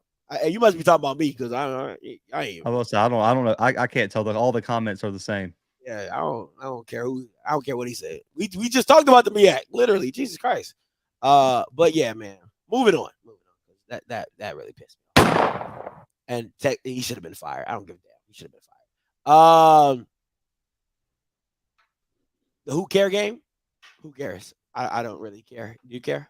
I don't care. I got Bama State by a lot. I'll just throw that out there. I don't see how UAB, like, the one thing they have to do is run the football. Alabama State's going to put $1 million in the box, and good luck throwing on Keenan Isaac and Maddox. Give me Bama State by 20 plus. Yeah, I agree. Unless Demetrius Davis just puts up a horrible game. But I wouldn't really put this game. I wouldn't really put this game on him. I would try to run the ball and be efficient running the ball and play action off of that. So it just is what it is. All right, next. Who cares? Also, shout out to KC, man. I had to double check. I didn't know who, but appreciate you for becoming a member, man. Shout out to you, KC. Now, I would have been interested if this was Tuskegee. But, listen, I know they're not supposed to be playing D2s. I know it. But they can't go to the playoffs, so they can play D2s. Oh, yeah. They got the Turkey Day Classic. So Alabama State, play all the D2s. You could take them all for FAMU.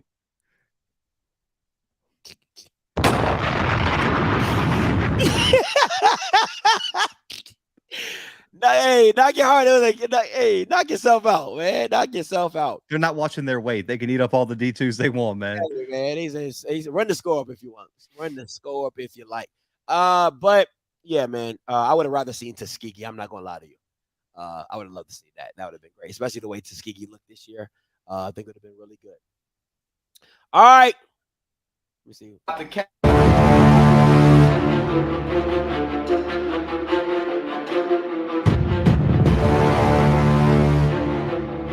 Game of the week. All right. Look. Southern, Grambling, Bayou Classic. It's what it's all about right here. All the marbles. This is going to be another year it didn't matter. And then everybody lost. And so now we have to be here and be like, is Southern going to really do it?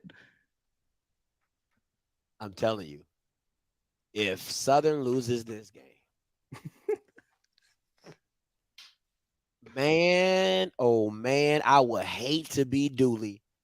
I would hate to be Dooley. There's nobody I would rather be at that day. He would have to be the most hated person in Baton Rouge and Louisiana. I still feel it's the Pop Warner Classic. That's just me personally. The Pop Warner Classic 2.0. Yeah. I like that. I like that. I like that 2.0. I like that. What's your keys to the game, Blue? For Grambling, can we please run the football? Please, okay, Scotty. If I gave you a team with really good running backs, would I have to beg you to give them the football? Or are you going to get the football to the freshman quarterback who's completed 38% of his passes this year? I feel like I don't know, but just me, even if you don't go analytically, you could just close your eyes and still find a way to pick the right one. I feel like it makes zero sense. Their quarterback can't hit the broadside of a barn right now, and they will not run the football. Man. Listen, Maurice Washington should have as many carries as you need him to have this weekend. And you have depth. Yeah. You have multiple running backs. You can give them some carries too. Run the football if you're Grambling. Do not try to go out here and throw, because the Southern's defensive line can get to the quarterback. They got multiple guys who are great pass rushers. And they got some guys on the secondary that can be ball hawks. So with your quarterback being inconsistent, that's a dangerous game to play. And for Southern, it's the story of who's going to start. I mean, if it's McCray, it's run the football, right? Yeah, absolutely. Triple got option. to Wing T. Yeah, and I love the D-line matchup too, or the front seven matchup, because Southern's defensive line, and then on Grambling, you got the linebacker Lewis Matthews, you got Sundion Anderson, who, Scotty, since that Jackson State game has had an elite year. He's been going insane, probably going to be first team all conference. He better have a big game, but I think this game to me comes down to whether Grambling can run the football or not. Remember, I said he would have a better year than Isaiah Land. I think he did. I said that. Because everybody loved to bring up when I was wrong. Okay, I feel technically. Everybody want to bring up when I was wrong. I definitely said he would have a better year than Isaiah Land.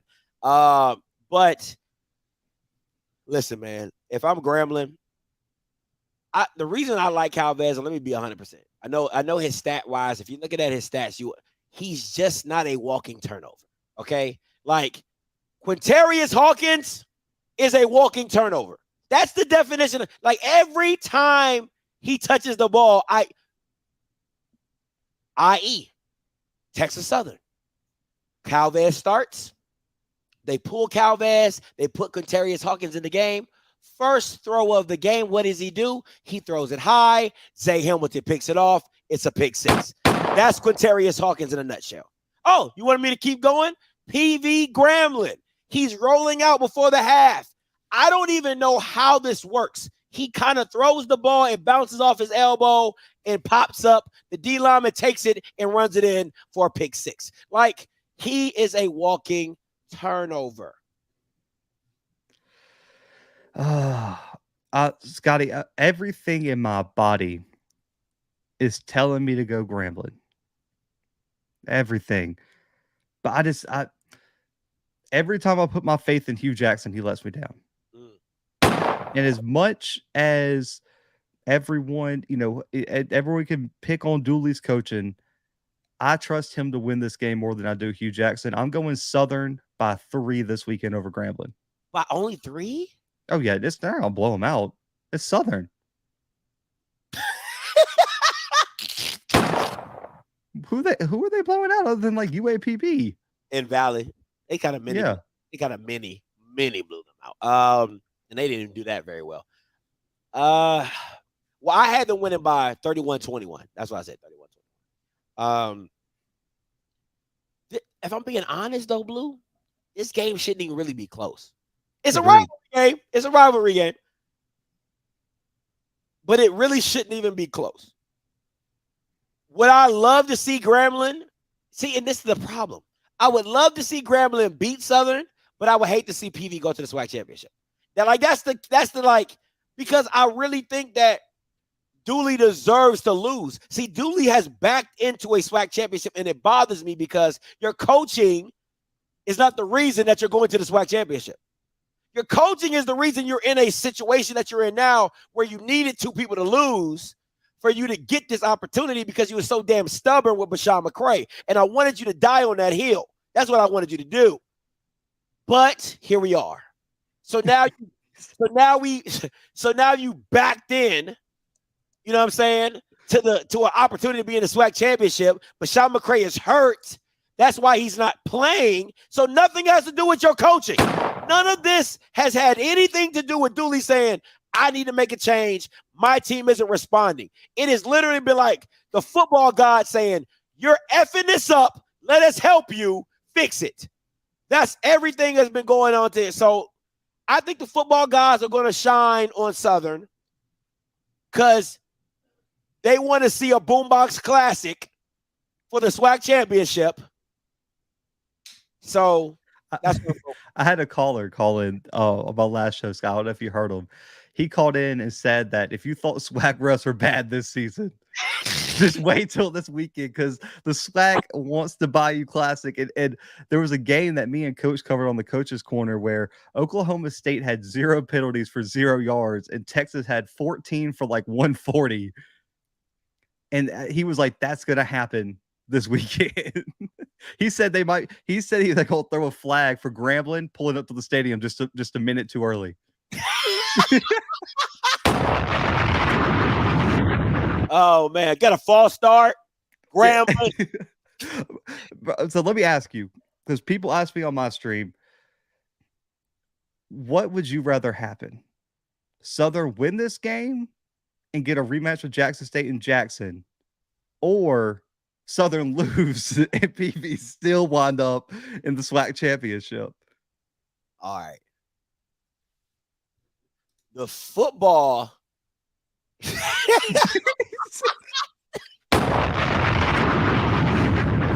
Not the Bayou Flag Classic. The chaos in me, like the pettiness in me, would do nothing better than to see Southern lose. Oh, man.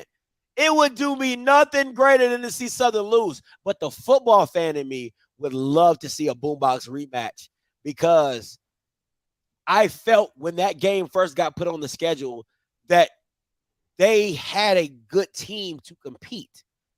And if I'm being honest, this is about as wounded as you probably going to see Jackson because the last 2 games they played from A&M to Alcorn have not been pretty at all. They haven't been very dominant. And I think that they've put enough bad games on film to see what they do well and what they don't do well. So I would like to see a Boombox Classic SWAC championship because just the environment, the atmosphere when I was there was crazy.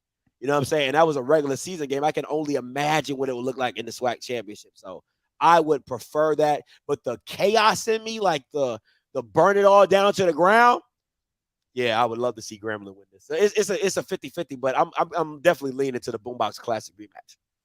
I agree because, okay, so for me, if you're just basing it off environment and money and attention and exposure, Southern all day has to win this if you're the SWAC. But for me, as a fan, as a media person, and I think for just average people, as much as it's a Boombox Part 2, I would rather see Jackson play a different opponent rather than see the same team that they beat just a few weeks ago in that same stadium 35-0. But Blue, what about let's be real, in the SEC, people love to see those matchups come back around. Alabama getting beat or Georgia losing. But they're all usually competitive. They don't get beat 35-0. But that game, if I'm being okay, the quarterback made that game non-competitive because in the first 2 quarters, that game was competitive, right? But the quarterback didn't give his team a spark to even feel like they were going to be in this game. And when a quarterback is that inept, your team just is going to wilt. Your team is going to wilt. But he's going to be back by the SWAC championship. They're already talking about him playing this week. Oh, if he plays this week, I don't want to see that. Yeah, that's what I'm saying. Like, he'll be back by the SWAC championship. It'll be McRae versus Jackson State again. I don't want to see that. No, okay. And here's my question. Because as much, Southern will be coming in off a big Bayou Classic win, all this. Would you rather get PV with a week of rest 2 to face Jackson State with a wake-up call loss to Valley?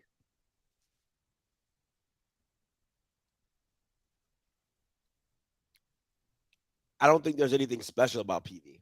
No, I don't either. But there's nothing special about Southern. I think they have more special players. Oh, I agree. But I don't think Jackson's beating PV 35-0. I think they're good. You think it'd be 35-0? Absolutely. Jackson wins by 2 or 3 touchdowns, in my opinion, but 35-0? I don't know about that. I'll say with the way Jackson's been playing. Give me 35-3. 35-3. Give me 35-3. I personally think I don't know. Just for me, I would rather see like the parody of it. Of man, just let me see Jackson play somebody else. Like I don't want to see a team who got smacked a few weeks ago again. I just don't see that ending any differently. I see it. I see it totally different. I think it all comes down to me for this. It's if Bashawn McRae is the starting quarterback for the SWAC championship, I'm not even going. I'm not going to the game. I'm not. And I mean I have to go because somebody paid for my room. So shout out to you, Sarge. I'm coming. I'm being facetious. I'm trying to sell it, but I would be very upset. If Bashawn McRae is the starting quarterback for the SWAC championship, if I'm Southern, I'm firing you on the spot. Especially if you lose, firing you on the spot. I feel you. Like for me, I'll say this: neither team is beating Jackson next week. Neither one, Southern nor PV. Just in my opinion, without Bashawn McRae, I'll give Southern a chance to beat Jackson. I really would. That's fair. I can't see it, but I feel you. Well, I'll have to see. We'll see. Because this is my thing. I think the wide receivers, I think Petrie is Montario Hunt. Now, do they have a Jarvion Howard? No. You know what I'm saying? But you have some guys that can get the ball going. I think they got some good receivers. Their defense isn't bad. You know what I'm saying? You still got some playmakers. You still got Peterson, Dumas, Trey Lane. He ain't been doing too well. But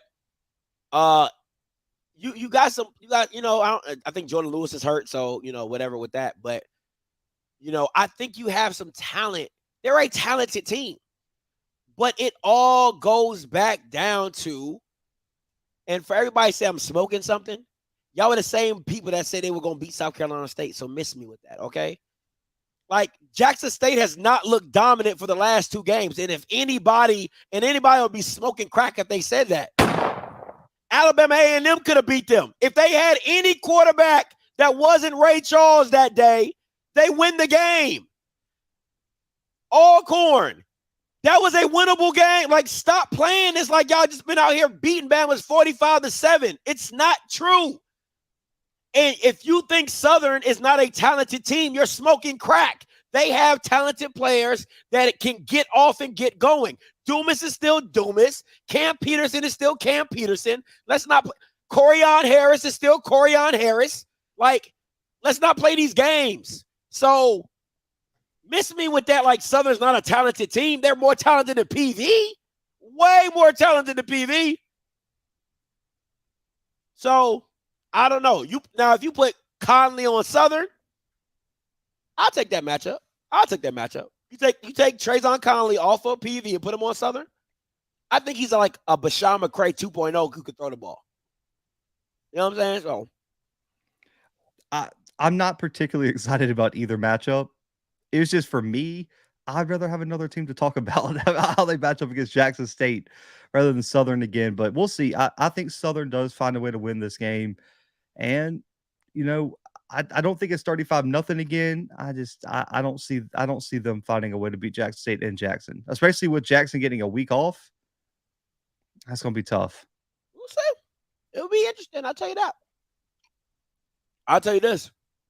If Southern gets up early, like by half, it's like 30 to 28 to 0 or 28 to 7. I might let my starters play for another quarter and I'm shutting it down. I ain't even going to hold you. That's fair. That's fair. You don't want to wind up in a PV situation where the week before your whole team gets hurt. Facts. You know what I'm saying? So I'll do it like that. All right. Call lines are open.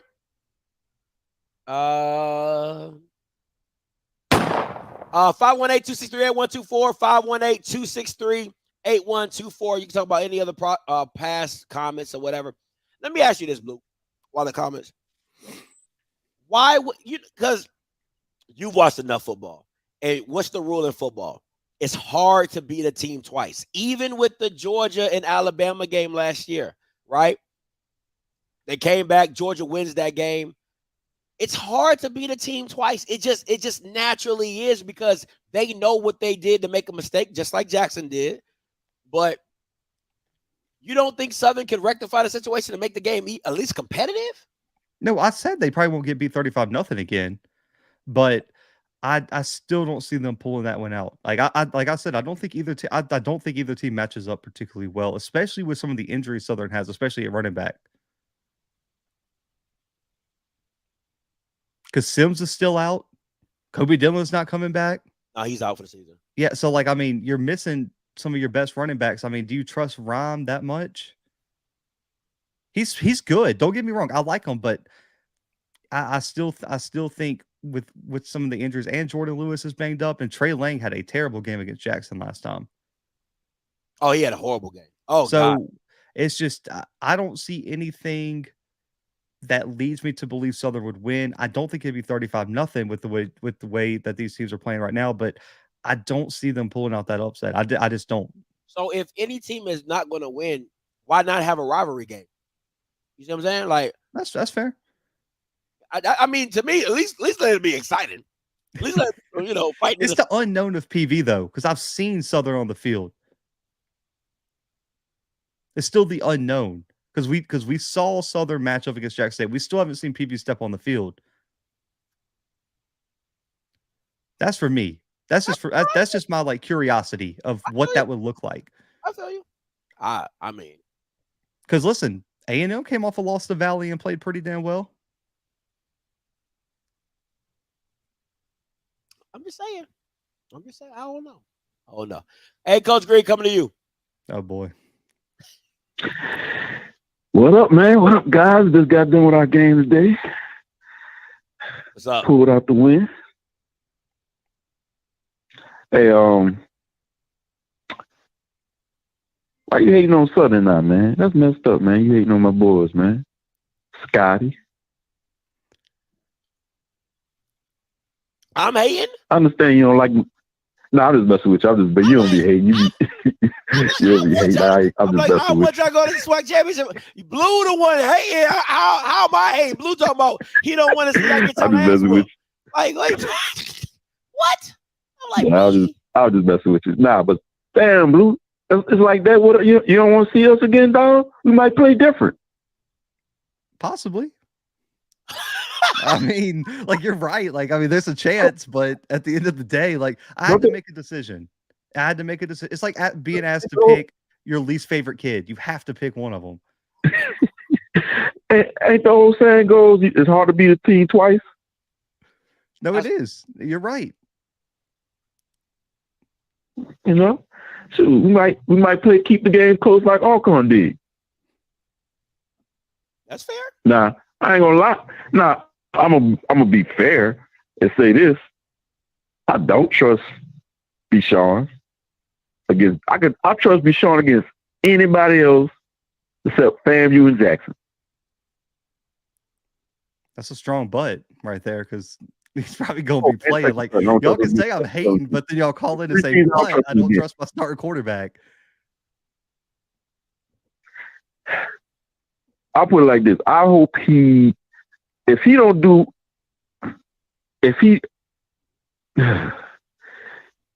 won't do it to pull him if he ain't playing well. Don't stick it out for him. But my other biggest issue that we got to do better with, man, and I'm asking you this side. Our D line don't stay in their gaps, and that would give up the running lanes for a quarterback like Shador had them lanes, because they don't stay in their gaps. We got to do better with that, because that's gonna be a problem when if we play Jackson again. I mean, I'm not trying to be rude, but that should be common sense. Like, that's what got you beat.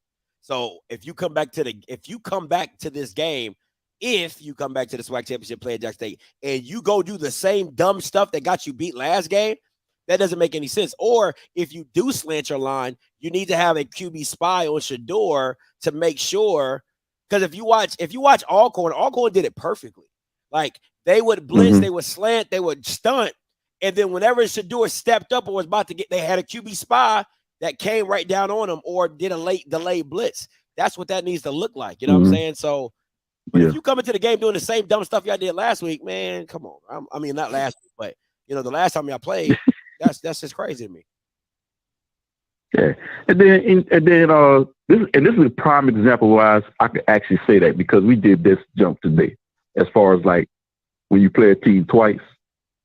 The team we beat today, we lost to them by 25.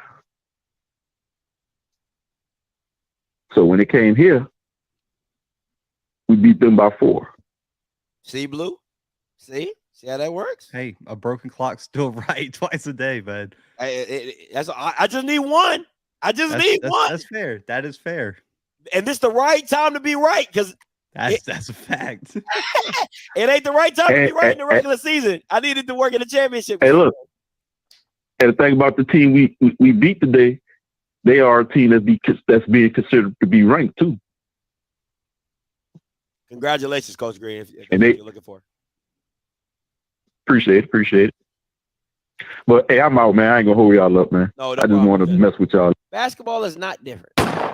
It's hard. It's just hard to beat a team twice anyway. Like, I don't understand. If you got beat by 25, come on, man. Y'all Bama's just y'all Bama's just, oh my God. It's like it's the principle of just beating a team twice, especially if you dominated a team. It's more on the team that's been dominated to come back and right that wrong. Because the team that usually the team that gets dominated, they're more focused through the week because they don't want what happened last time to happen again. So they come back hyper-focused for the game. That just is what it is. And that's not basketball. That's any sport. It's any sport. You just come back more hyper-focused because you're like, I can't make the same mistakes I did last time. 79-98 coming to you. Oh, go ahead, Blue. Oh, no. I was going to tell Jay here. It's because Central won the MEAC, so they have to go to the Celebration Bowl. It's just like whoever wins the SWAC championship. They're contractually obligated, so Central has to play in the Celebration Bowl, which is why they didn't go to the playoffs. Got you. And listen, I'll tell you this. Until I know, first of all, if Southern beats Grambling, until I know who I'm telling y'all right now, if they name Bashawn McCray the starting quarterback, I'm picking Jackson. It ain't even, I don't even give a damn. I don't care. They could be playing in Toronto, Canada, underneath 20 feet of snow. I'm picking Jackson State. If he trots out Bashawn McCray in that game, I'm picking Jackson State. I'm telling you that right damn now. 79-98 coming to you. Hey, caller, you live. Hello. Yeah. I didn't know I was on. But look, I'm looking forward to Southern. And I say that because Jack State and Southern played in the first SWAC championship game. Southern had beat us that year here in Jackson. And we went to the SWAC championship game, and I think it was in Birmingham, Legion Field at the time. Southern beat us again. So I'm looking for a little payback. And I know that was way back in, it might have been like 99, 2000, something like that. Both of them were close games. And both of them had, I'm talking about almost sellout attendance. I know the one in Jackson here. And the one in Birmingham, I think we had just about as many people there as we had in Jackson. But I'm looking forward to Southern winning that classic this weekend. That's all I had to say, and I just wanted to let that little tidbit for Coach Green too. All right, well, appreciate it. 71-66 coming to you. Hey, caller, you live. Scotty Blue, what's up with y'all? What's good? Much, man. I got a statement and I got two questions. It's gonna be quick though. So the statement, I drive trucks, so I mean sometimes I'll be driving and I go back and listen to all y'all shows and shit. So Lou, I don't know if you remember, but when Travis Hunter had committed and you came on the show, whatever, y'all was talking about recruiting, you had said, once they got that commitment, that no team in the SWAC was going to be within 10 of Jackson State. And it damn sure played out that way. You know what I mean? Like, I just thought that shit was crazy. You know what I mean? Since the season's over, I want to bring that back to you. But the question first question I got, all right, so if your life is on the line and you need a quarterback to complete 10 straight passes. Shador. And it's between wait, hold on. You didn't get the options yet. You don't even know Shador's going to be in there. It's between Corey Fields and Bashawn McCray. Shit. Who do you pick? My wife's, bro. We might as well plan the funeral. Like, do you need I'll send you my funeral arrangements. I'm gonna take Bashawn. Sadly, I'm gonna take Bashawn. Corey Fields, I'm dead, but. Yeah, Corey Fields is just bad, bro. Like he's bad. They both bad, but I think Corey Fields is worse. Oh man, damn, that's tough. That's tough. Oh man, that's impossible. That's like y'all be going in on dude. So I just thought that was funny. But last quick question, man. Hey Scotty, when the season had started, you had said, Jackson could possibly lose, between 2 and 4 games. Do you think that you possibly overestimated the coaching in the SWAC, and that's what made you that led you to believe that could play out that way, or was it something else that you saw? Well, I thought with the influx of talent that a lot of coaches would come prepared, but for me, what I'm learning about the SWAC is, bro, if you don't have a quarterback, you don't have a chance. The Alabama State game, right. No quarterback. The Alabama A&M game, no quarterback. You know what I'm saying? The Alcorn game, your quarterback kept you in the game, but it also kind of hurt you in the game. So those are 3 games that were winnable for those teams that their quarterbacks just couldn't make the plays necessary for them to win it. So it's like it's a bit of the quarterback play, but then it's also a fraction of the coaching aspect. So together you get losses. You know what I'm saying? You just get losses, and I don't know what to say. Like next to if Jackson State ends up going to the Celebration Bowl, next to Musa, Richards is going to be probably the best quarterback they done seen. You know what I'm saying? Outside of seeing Musa, you know what I'm saying, who's pretty decent.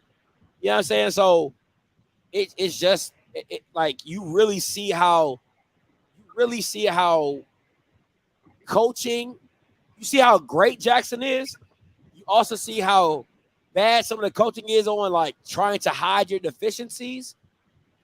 But when you're going against a great team like Jackson, you need people to make great plays. Like, you know what I'm saying? It's just I need guys to step up and make plays, and you don't see that from the quarterback position. So you get in a lot of situations where it don't turn out well for you. Yeah, definitely, man. The coaching this year, I mean, it's really it'd be sad, you know what I mean? Like, even though I'm pulling for Jackson, it'd be sad just watching like some of the stuff that has gone on this season. Especially these coaches have been, coaching or involved in coaching for the longest time. So But hey, I appreciate y'all answering my question, man. Keep up the good work, y'all. No problem. And let me go ahead and say I apologize to Draylon Ellis. Draylon Ellis is legit too. My fault. I totally forgot about Draylon. Shout out to somebody who put in the chat. But if you think about those games, and I don't think Tennessee State's offense is the reason that game was close. It was really their defense and how well they played. But, Draylon Ellis was doing everything he could to keep his team in the game. His receivers couldn't catch the ball to save their life. So when you're playing Jackson, you can't the mistakes you make against a average team, you're like, oh, we'll get that back. You ain't getting that back. Aaron, okay. People said that for the regular, nobody knew Jackson was going to face Central in the MEAC champion.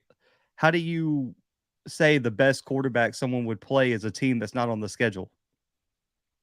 We'd even know Central was going to be in the Celebration Bowl till last week. I'm just want to throw that out there. Let's keep it consistent. And I wasn't a Malik Hodge fan. I just want to be very the more. Yeah, and I was. But let's not forget the quarterback for Central, Davius Richard, is up for the Walter Payton right next to Shador. Yeah. So, listen, I think let me say this. Malik Hodge, for what he does, is a very talented guy.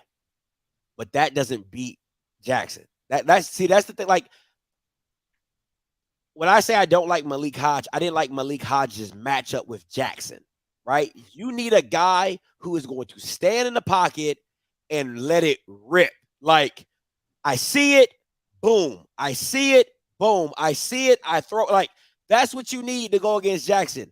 All that juking and jiving and running, it only gets you so far with Jackson. You're going to have to make throws. So that's why I did not like Malik Hodge for the matchup, because he's too antsy in the pocket. So where you would see, when something might come open late, he's already running. Now, he's so athletically gifted that some of the sacks that he avoided, ain't nobody else avoiding those, because he's just that special as an athlete. But you need a quarterback to see it and let it rip. 95-93 coming to you. Hey, how y'all doing? What's up? You live? Got it. I got a couple questions for you. All right.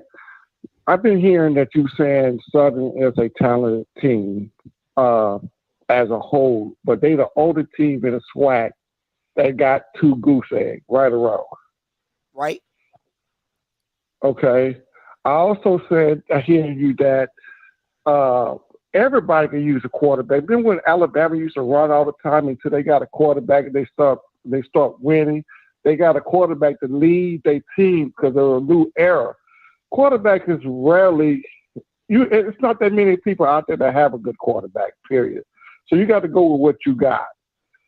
Blue, I'm with you. I don't want to see Southern again. I'm a JSU fan, and I'm an alumni of JSU. I don't want to see Southern again. I want to see PVAMU, somebody different that we don't play. I didn't see that coming. Okay.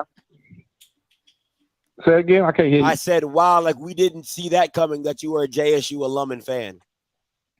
Yeah, but that's what I'm saying. But still, why would I want to see something? It's not that hard. You made a comment that it's hard to beat a team twice. It only happened one time when Alabama and Georgia replayed last year. But before that, Alabama was beating teams that's twice, not true. playing That's them not twice. true. In the NFL, it's the same thing, right? You can play a team. You can play a team in the regular season and beat them, and you see them in the playoffs, you might lose. It happens all the time. So what are you talking about? It happens in sports all the time. But that's why it's a saying. If it didn't happen all the time, it wouldn't be a saying. It is a saying in sports. It is hard to beat a team twice. Why would it be a saying? Because it happens on multiple occasions. But if you got a better team, I don't think. Put it this way, I don't think Southern would beat Jackson State again. Then just say that. Okay, then just say so that. Say it again. I couldn't hear you. I said, then just say that. Don't say that saying is not true. Just say that. Okay. Well, you're right. I'm just gonna say that. I think Grambling gonna beat Southern in the Bayou Classic, and I think they're gonna beat them by 3. Okay. That's all I got. Thank you, sir. You did all that woofing to say they're going to beat them by 3? You did all that woofing to say somebody going to beat them by 3? And that makes my point. That actually makes my point. It is hard to beat a team twice. So you go from putting 35-0 to beating a team by 3? That means it was a competitive game. Doing all that woofing. Crazy, man. Crazy. Anyway, listen. If you want to talk about the Alabama teams, and Blue can break this down way more, you still had, McElroy. You still had guys that were decent game managers that didn't put all you're asking when you're playing, when you have a quarterback and he's not special, all you're asking the quarterback is not be the reason why you lost the game. And when you have special athletes like Mark Ingram, Derrick Henry, Julio Jones, Amari Cooper, you're just saying, hey, get my guys the ball and don't F it up. But some of these SWAC quarterbacks can't even do that.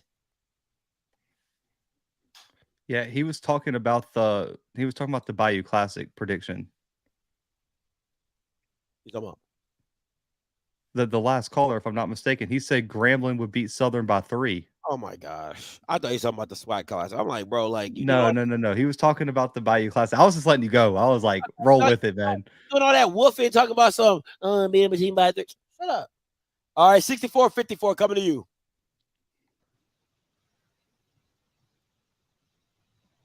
$64-54 coming to you. Hey, Scotty, how are you? Hi, how are you? What's your name? Where you calling from? This is Miss Henry calling from Texas. I'm gonna go off on a limb. Southern gonna be Grambling, and we're gonna go to the championship, and we're gonna beat Jackson. And when we do, Blue, you keep our name out of your mouth since you want to disrespect us. And that's all I got. Oh, I love it. Oh man, you don't get that. You don't get that much energy every now and then, Blue. I love it. I love it. It's not gonna happen, but I love it. You said something. I love it. What's gonna happen? Do what? The Celebration Bowl? That's true. No one but you. No one but you. You ride in on that one by yourself. I'm never gonna let that go. I ain't gonna lie to you. You get everything else right. Oh, 90% of my picks. 85. I'm going for 100. I'm like 96 and like 20 something this year in picks. So like, I gotta get at least 4 wins in the first round. 4-4 is what we're going for this week. Come on now. Hey, I need to put you on my FanDuel. 0685 coming to you. Hey, calling you live. Hey, what's up, Scotty? What's up, Blue Man? How y'all doing? What's up, That's man? good. This is Byron calling from Phoenix. Hey, I got a question for both of you guys. My first question is to Scotty. Bench, start, cut. Q Hawkins, Jelani Eason, or Corey Fields? Bro, y'all gotta stop calling in with like, would you rather fight a bear or a lion? Like, y'all are just out here throwing random, like, unwinnable situations. Repeat the quarterbacks. I'm cutting Quintarius. Cut. I'm cutting Quintarius. You got Q Hawkins. Yeah, he's a walking turnover. I'm cutting him. Go Grambling. You got Jelani Eason from Valley. You got Corey Fields. I'm a start Corey. Yeah. I'm a bench Jelani, and I'm cutting Quintarius. Bro, that dude is a walking turnover. No, I'm so that Bama is a walking turnover, bro. Like, don't get me wrong, Jelani isn't the best, but he can get the job done, like running around and stuff like that. And Corey Fields has won a Celebration Bowl, so I got to give him his credit where credit is due on that aspect. But Quintarius ain't won shit, and he's a walking turnover. So, yeah. All right, I got a question for Blue. All right, I'm a SEMO graduate or whatever. I graduated in 2017. I play outside linebacker for them or whatnot. And I'm trying to figure out, how do we go up to Montana State, who's 7-4? How does Montana State get a home game over us? Because they paid more than y'all. When they're 7-4. They paid more than y'all on the game. They paid more than you guys. Only the first round's determined by bids, and they paid more than y'all. That's how they got the home game. But I actually do think SEMO has a chance, man. Paxton DeLawrence been playing really well, man. Geno Hess, in my opinion, has been one of the most dominant running backs in the country. I like SEMO's chances, man. The one thing I'm worried about is if Montana's defense is healthy coming into this one, are they going to be able to get pressure on Paxton DeLawrence? Because they can rush the passer really, really well. And also, what type of Lucas Johnson are we going to get? SEMO's going to have to get him out of the pocket, get him off his spot, and they're going to have to make sure he doesn't beat SEMO's defense with his legs. That's going to be the biggest key. My predictions will be coming out tomorrow, man. Tomorrow, I believe tomorrow afternoon. So you check the website for that one. But I would say this: SEMO has a chance if Geno Hess can be the player that he has the potential to be. So I would feel good if I was you. Plus, y'all got the ESPN2 game, 9 p.m. kickoff, man. That's going to be on ESPN2. I'm excited to see that one. Yeah, I'm going to watch that. I'm excited to see it. All right, Also, man, the weather. For answering the call. Have a good one. No problem, Thank you, man. Great question. He said you want to fight a lion or a bear. 0598 coming to you. Hey, caller, you live. Yes, Scotty. Yes, Scotty. I was thinking. I'm thinking about the classic, and as far as like Hugh Jackson being hired, how does that affect like Southern if they do lose? You know what I mean? Like, do they revisit their coaching strategy?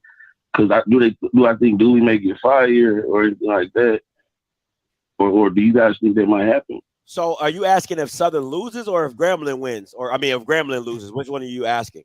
If Grambling wins, I think myself personally, I think Dooley's gonna get fired. Nah, listen. I would love to see it because I think he deserved it. I would. How do you? But they don't have the money. They don't have the money to pay. How do you think that affects recruiting in the state of Louisiana at that time too? I don't think. Listen, I think who you go get is who you go get. Like I think if I've been to both facilities, and if you take me a tour around Southern, you take me a tour around, I'm picking Southern every time. Picking Southern, like if I'm a recruit and you take me around Southern University, there's no way possible I'm picking Grambling over Southern University. The facilities are just better. As a player, do you go for coaching or do you go for facilities at that point? Who you trust in coaching? Hugh looks bad. Dooley looks bad. Who you gonna trust? If Hugh beats Dooley, I'm gonna trust Hugh over Dooley. So one game is gonna make you think that Hugh Jackson's better than Dooley, or if Dooley beats Hugh, it's gonna be one game better than that. I've watched all the games like all of you guys, but what I'm saying is, in that point in period of time, yes, I'll be thinking Hugh would be the better choice. If I'm a player, like coaching. Yeah, if I'm a player. Like coaching is like what, maybe 40%.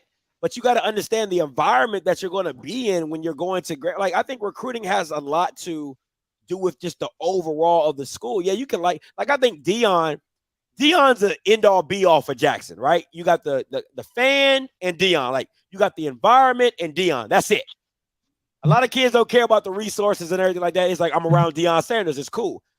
I don't think Hugh Jackson and Dooley have that same type. They don't have that same type of flair, right? So it's not going to be like, oh, I love Hugh so much that I'm going to Grant.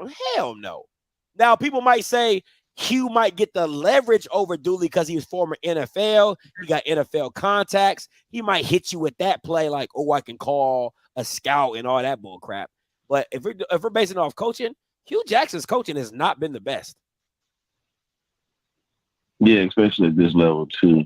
So but what I'm saying also too, with a question to Blue, as far as like trusting Hugh, you trust Hugh obviously to screw things up. You know, you don't have that much trust in Hugh in big games and things like that. But Dooley, you know, a big play guy and things like that. Do you think he's fit for having a backup quarterback coming into a game like this? Listen, I'm just gonna put it like this. One coach has made it to a SWAC championship, and the other one has struggled consistently this year and has never won anywhere he's been as a head coach. That's all I need right now, man. They're both in their first year, And right now, I haven't seen anything from Grambling other than the excuse that they're young that makes me think that he's done a good job this year. What about their win earlier this season? What about what earlier this season? What was their FCS win earlier this season? Northwestern State. Yeah, well, you think Southern would have did a better job? Southern would have beat Northwestern State, in my opinion. Are you a Grambling alum? No, I'm not. I'm just thinking about that game in particular. No, I'm not. Not at all, man. I know you see my number. I'm a Jackson fan. I'm just thinking about that game in Houston. That's about it. Okay. Yeah. But nice show. Love you guys. Watch all the time. Y'all have a blessed night, man. I appreciate it. Appreciate it. Hey, man, some of you Jackson fans need to stay in your lane. All right? It's like, stay in your lane. Talk about Jackson.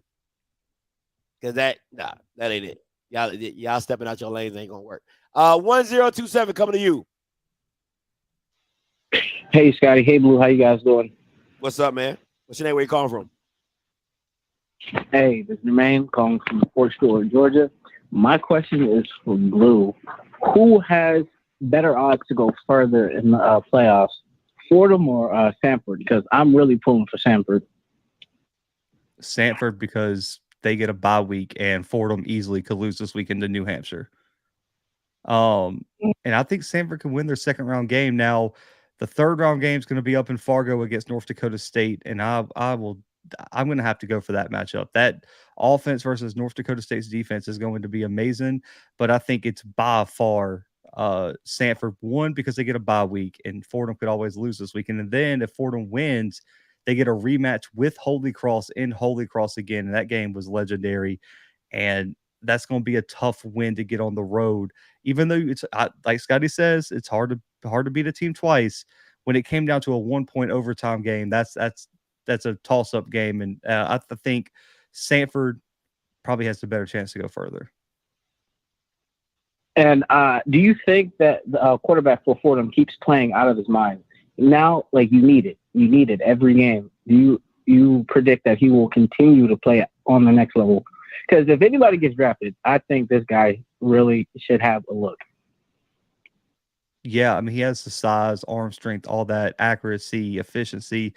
I mean, this is really his test, because if he goes into the playoffs and chokes it away, then you've got the argument of it was his strength of schedule. And the only two, he has the FBS game he played well, but is Ohio, the end all be all. And then, you have that Holy Cross game where he played pretty well, but he's going to have to show off this weekend against New Hampshire, show off against Holy Cross. And if they get further, anything past a first round win for a Patriot League team like Fordham is a big win. I think Tim DeMore, I haven't seen anything that says he's not going to ball out. I mean, he just reset the NCAA record for regular season passing touchdowns with over 50. Yeah, he's been going crazy. All right, now speaking of rematches, if we could have two SWAC East teams, which rematch would you rather see? The Alabama State one, the Alabama A&M rematch, or the Alcorn game? I don't know if anybody else played them really well, but those were the key games that stuck out to me. What are you guys thinking there? That's actually a damn good question. For me, it would be, I would have to go with Alabama State. I would love to see that game one more time. I still don't believe in Demetrius Davis. I think if you go with Miles Crawley, the game is a little bit more competitive. But my 1B would definitely be Alcorn. My 1B would definitely be Alcorn. But what you got, Blue?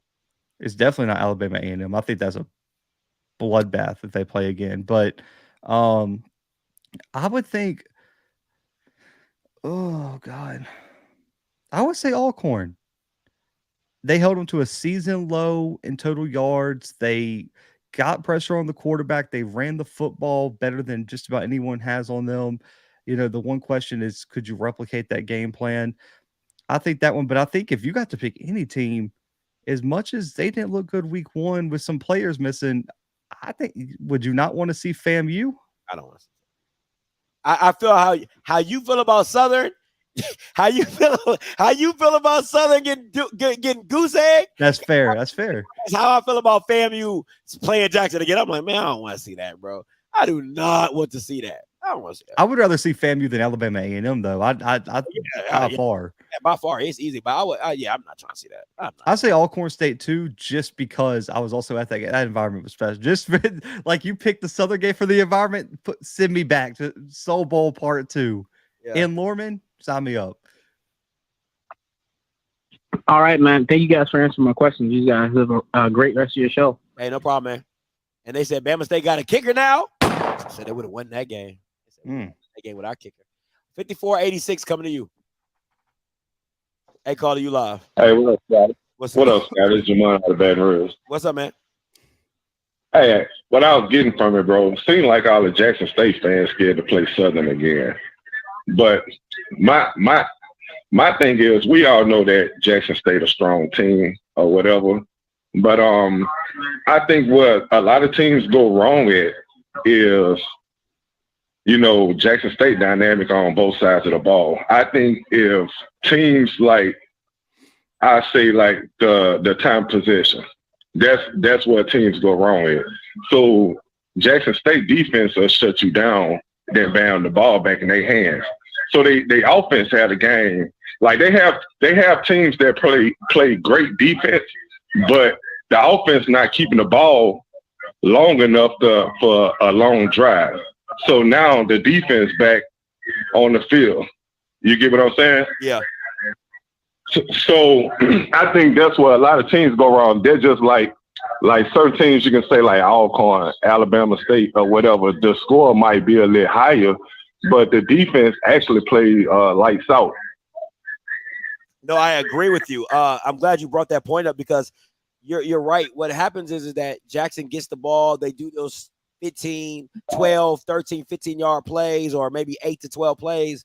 And then your defense been out there. Your offense comes back on. They do a 3 and out. Your defense has to come back on the field. Jackson does another 8 to 12 plays. They score again. And next thing you know, the game is a runaway by halftime or whatever. I agree with you. And that didn't happen with Alcorn. That was the surprising part for me is that Alcorn kept Jackson really on their own side of the field and making them punt, to their 50 or their 40, and they were getting great field position off of that. And that doesn't happen to Jackson State very often. Jackson is usually at their own, they're usually at their own 40 or maybe your 40, you know what I'm saying? Maybe punting, and then they punch you, they pin you down on the 5-yard line, on the 10-yard line, and ain't not too many offenses can sustain drives against Jackson that long. So no, I agree with you wholeheartedly. Right, like, and I just say this and I'm out. But basically, that's what happened with the Southern and Jackson State game last year. I mean, we all seen it, and Southern actually kept more of the time possession of the ball. So that what got us in the lead, And Jackson had to come from behind. But yeah, that's pretty much what I wanted to say though. No problem. And like the young lady said, Blue, put some respect on our name. Appreciate the call, bro. Hey, it's refreshing for you to get called out, Blue. It's real refreshing. Hey, I love it. Listen, if Southern wins this weekend, I picked y'all to win this weekend, so I ain't gonna do nothing. I picked y'all. I ain't gonna hold myself accountable for nothing. I picked y'all. If y'all get over it, but if Southern goes into the SWAC championship in Jackson, I will come decked out in Southern everything for y'all. I will put on for Southern, all good. But listen, it ain't gonna happen. So I'll leave it right there.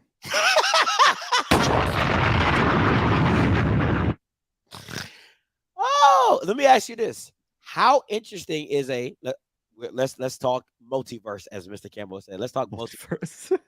let's talk multiverse, right? Southern beats Jackson in the SWAC championship. How interesting is a Southern and NCCU Celebration Bowl?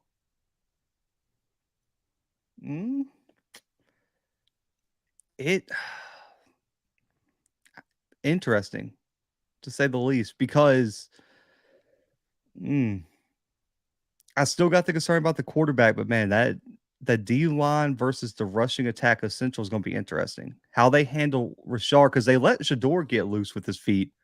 If they played Rashard like that, he's going for 200 on the ground. That boy is he different. not? Yeah, that boy different. That boy different. listen, he can fly, man. But it would still be interesting, man, just because you would have two teams that I think neither were picked to be there. I think that's the storyline. Central wasn't picked to win the MEAC, and a week ago we thought Southern was going to be gone. Yeah, dead to rights. I mean, Southern fans counted Southern out. Like J-Max didn't think they were going to be there, and everything fell just right. So I do think it would still be interesting. Now, I think Central would probably still be the favorite in that matchup if you had to set a line. But man, I think that'd be an interesting matchup. But I would lean Central in that one. And let me tell you this, I would have so much fun because Jackson State fans are the ones that have been buying SWAC. They've been buying the Celebration Bowl tickets. You talking about something that would be hilarious that them Jackson State fans have to start selling them. Mike like, all right, got my Celebration Bowl ticket. Scotty, bro, I swear to God, that would be the funniest thing of my life. I wouldn't stop laughing until probably the next season. I'm like, you still got that Celebration Bowl ticket, Mike? You still got oh man, that'd be perfect. Well, bro, so I applied for Celebration Bowl credentials. In the drop down, it asks you like who you cover, or it says national. Yeah. They already got Jackson State in the drop down.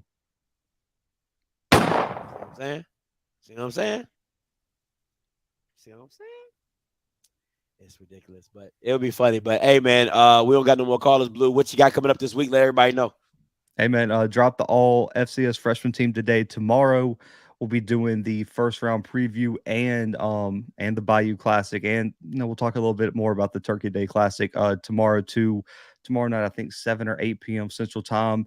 Man, other than that, just enjoying Thanksgiving this weekend. FAMU fans, cup your ears. I'll be going to Hammond, Louisiana for the first round game in southeastern Louisiana versus Idaho this weekend.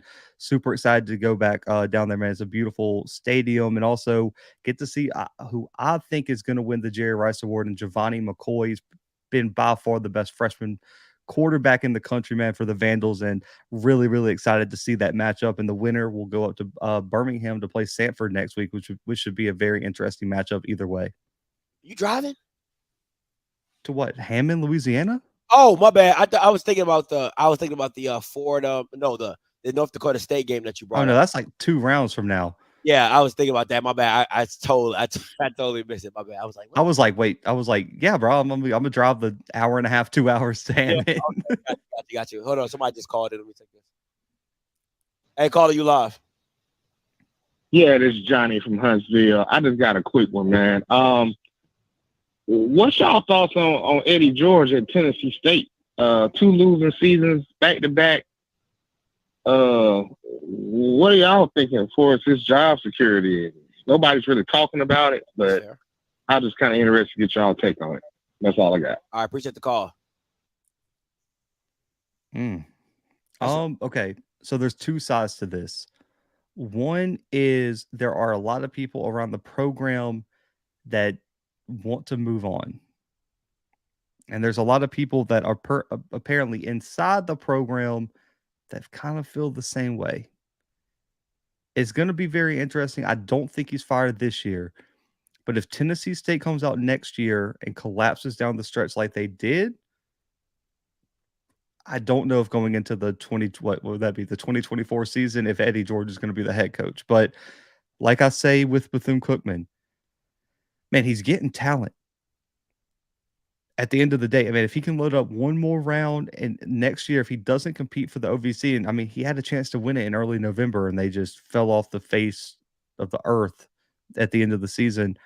But I think if Eddie George gets another year, if he doesn't win next year, I do think Tennessee State moves on. But I still think he's going to get 1 year, because if you fire Eddie George, man, who do you go get right now? I don't think Tennessee State's a bad gig. You know what I'm saying? I don't think it's a great gig. I don't think it's a bad gig. I'll tell you this, it'd probably be a lot more interesting if it was in the SWAC, because of the fan base, and you could get a lot of games you could galvanize people to come to and things like that, because black people at the end of the day still don't like dealing with PWIs. So it's really like it's like a black dog in a sea of white. You just stand out. You're like, this ain't really for me. So I like Eddie George there. I like his like when I went to the games, I've loved his demeanor. You know what I'm saying? Like how he coaches. I just think that maybe he probably needs some better guys around him, maybe to help him out. You know what I'm saying? Like I think that's the one thing that people don't give Dion a lot of credit for is how he's built his staff around him and holding people accountable to where it's like, if you can't get the job done, I will find somebody who will.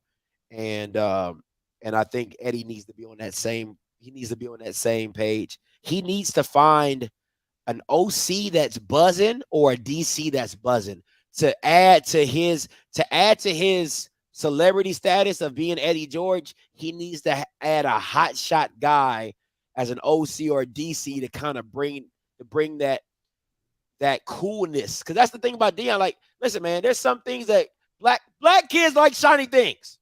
Okay? Black kids like shiny things. And at Jackson State, the shiniest thing you're going to see is Dion. Okay?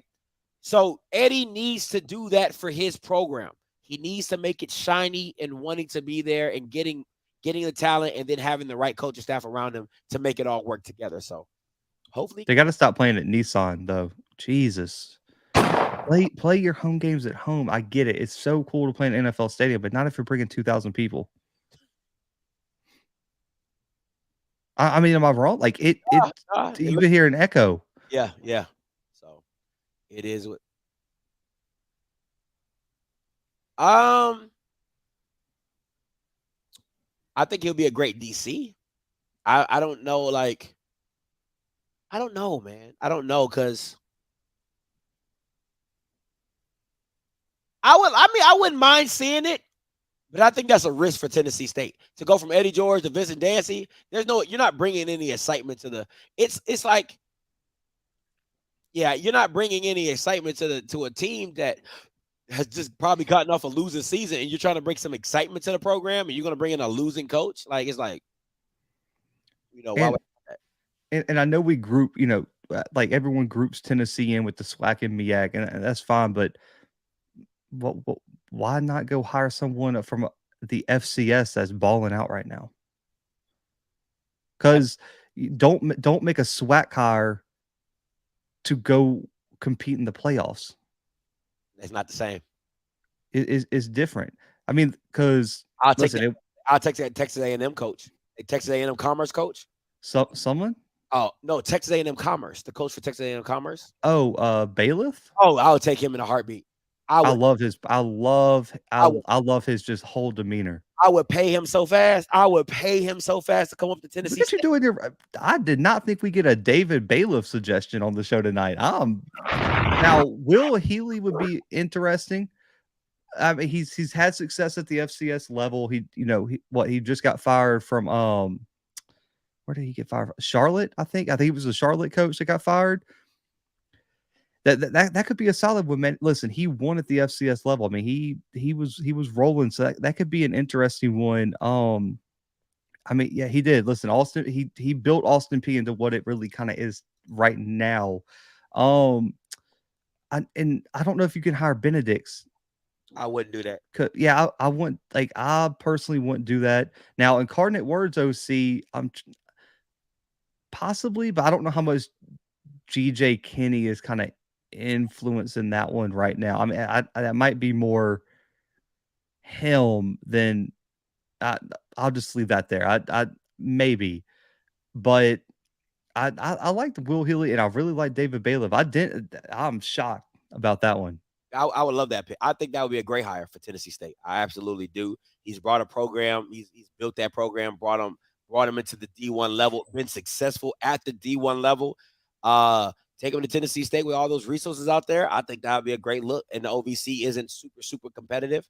It's winnable. You know what I'm saying, to get you in the playoffs. So I don't see why that's not a bad look. And I want to bring this one to you, Blue. Listen, I think you guys got to understand.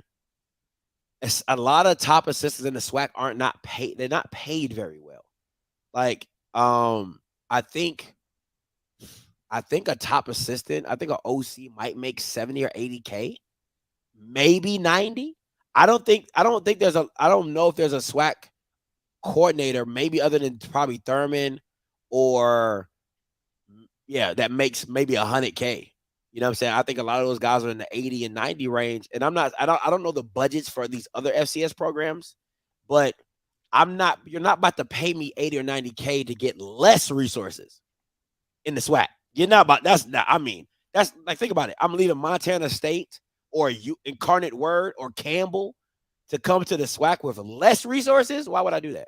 So you got to go find a D2 guy that you feel is a high school D2 guy that you think is innovative, creative, has been successful, and then bring him up, because that's a pay bump. If you go from D2 to D1, that's a pay bump. So that's my the coach that the two coaches I'm most interested in terms of moving is one, St. Thomas as head coach. For Francis, St. Thomas? No, St. Thomas. They're the program that jumped from D3 to D1 this year. Oh, okay, I got you. And their first year at the FCS goes 10-1 and wins the conference. Woo. I mean, that team is. I mean, he has built a dynasty there. He's in a non-scholarship league. Take a shot at him. Take a shot. Like, no one wants to stay in the Pioneer League forever. And then also Chesney, Holy Cross's head coach in the Patriot League. When is he going to get a shot? This dude has won 4 straight Patriot League titles. He's achieved all he could achieve. They're a seed in the playoffs. When is he going to get a shot? And I agree with Jay down here. West Florida's head coach, if you're going D2, is bound to get something. National champion, has built a strong D2 program. He's going to get a look eventually at the FCS level. And see, I think my issue with SWAC teams is the lack of coaching pool that they select from. You know what I'm saying? Like, don't get me wrong. It's the same thing for FCS schools. They don't really, a lot of black coaches aren't getting all the opportunities or whatever. And I get it. It goes both ways. But to me, I'm about winning. And I don't give a damn what he look like. He could have both his legs amputated and riding around with a wheelchair. If the Bama can coach, the Bama can coach. Right? So it's giving opportunities to white head coaches that you feel that are successful. I'll say this. The same way white institutions hold black people to a standard to where they want, like, they got to be super, super successful. Like South Florida with Willie Simmons, you got to be super, super successful. Just have the same standard to white people. I want a white coach that's been super, super successful before I bring him in my program. Just do the same thing. That's it. So it makes it reasonable that you're like, okay, I'm going to go get the West Florida guy because he's done won a national championship. I'm going to go get the Pioneer League guy because he done won 4 freaking titles. Like, just hold him to the same standard, because with the black hires, you're like, oh, that's my homeboy. Oh, yeah, we graduated together. Oh, you know what I'm saying? You like, El Sci-Fi, all that dumb stuff. You know what I'm saying? So miss me with all that. Just hold white people to the same standard they hold you to and go find you a guy, period. That's how I view it. So it is what it is. Tennessee State's not hiring Art Browse. And Mike Zimmer is not taking a defensive coordinator spot at Tennessee State. Yeah, okay. I'll tell you one thing. If I was Texas Southern, Art Browse would be on my short list. I'll tell you that right now. I don't give a damn I don't care how media feel about it. Art Browse will be on my short list, and I'll be right there with my cigar when me getting interviewed. So you hired Art Browse? You're damn right I did. We trying to win out here in these streets, baby. I'd be a no good SOB. Let me see. I don't got a problem with Art Browse. But all right. So, Blue, Wednesday you dropping your Bayou Classic stuff, your predictions as well. Yep. Thursday's Thanksgiving. Make sure you tune into the Cowboys. Who you gonna play? The Giants. So that's shockingly kind of a good game. Dub. You see the way we did. You see the way we did the Vikings. Stop playing with us, man. Stop playing with us, bro. Straight to my I hate black people. They call in at the last minute. What's up? You live? I got a question for you, Scotty. What's up?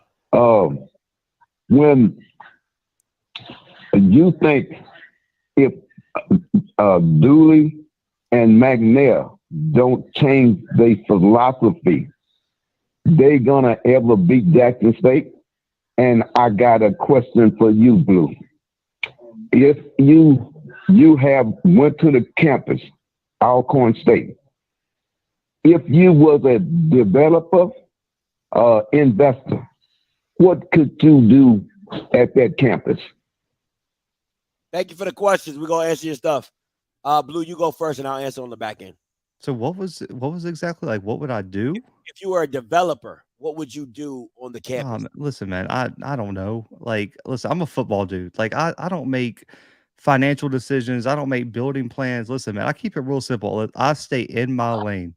I talk X's and O's. I talk film. I talk football, college football specifically. But I have no idea. I'll take that one too, Coach Pep. All right. First thing I would do is build a hotel. They need them. It's too much land not to have a hotel. Second thing I would do, I would build a par 3 golf course on Alcorn. It's too pretty not to have a golf course. They got like 1,500 acres of land that you didn't even get to see exactly. When you come in, they said it's just nothing but land on the back end of Alcorn. So I would definitely build a golf course. I would definitely build a hotel on the campus, and I would definitely build a cell phone tower. Those would be the 3 things that I would definitely build because, listen, service there is absolutely. I would build an AT&T tower on there ASAP because it is just absolutely trash. I don't think McNair needs to change his philosophy because I don't know how the hell he's getting the talent he's getting down in Alcorn. It boggles my mind because I remember Blue when we was doing National Signing Day, we was like, did Alcorn get anybody? You know what I'm saying? Like, what is Alcorn doing? But they just come out and do what they do. I don't think he needs to change his philosophy. I think he needs to find a quarterback. I think that's what I think Dooley needs to get more creative. I think Dooley needs to let go of play calling. I think Dooley needs to hire an OC. He needs to get a young up-and-coming guy. Oh, no, I won't even say that. He needs to get a seasoned veteran. And the reason I say that is because what happens with guys who are offensive-minded guys, who hire an offensive-minded guy, if you're young, they think they know everything. So Dooley is kind of going to overanalyze.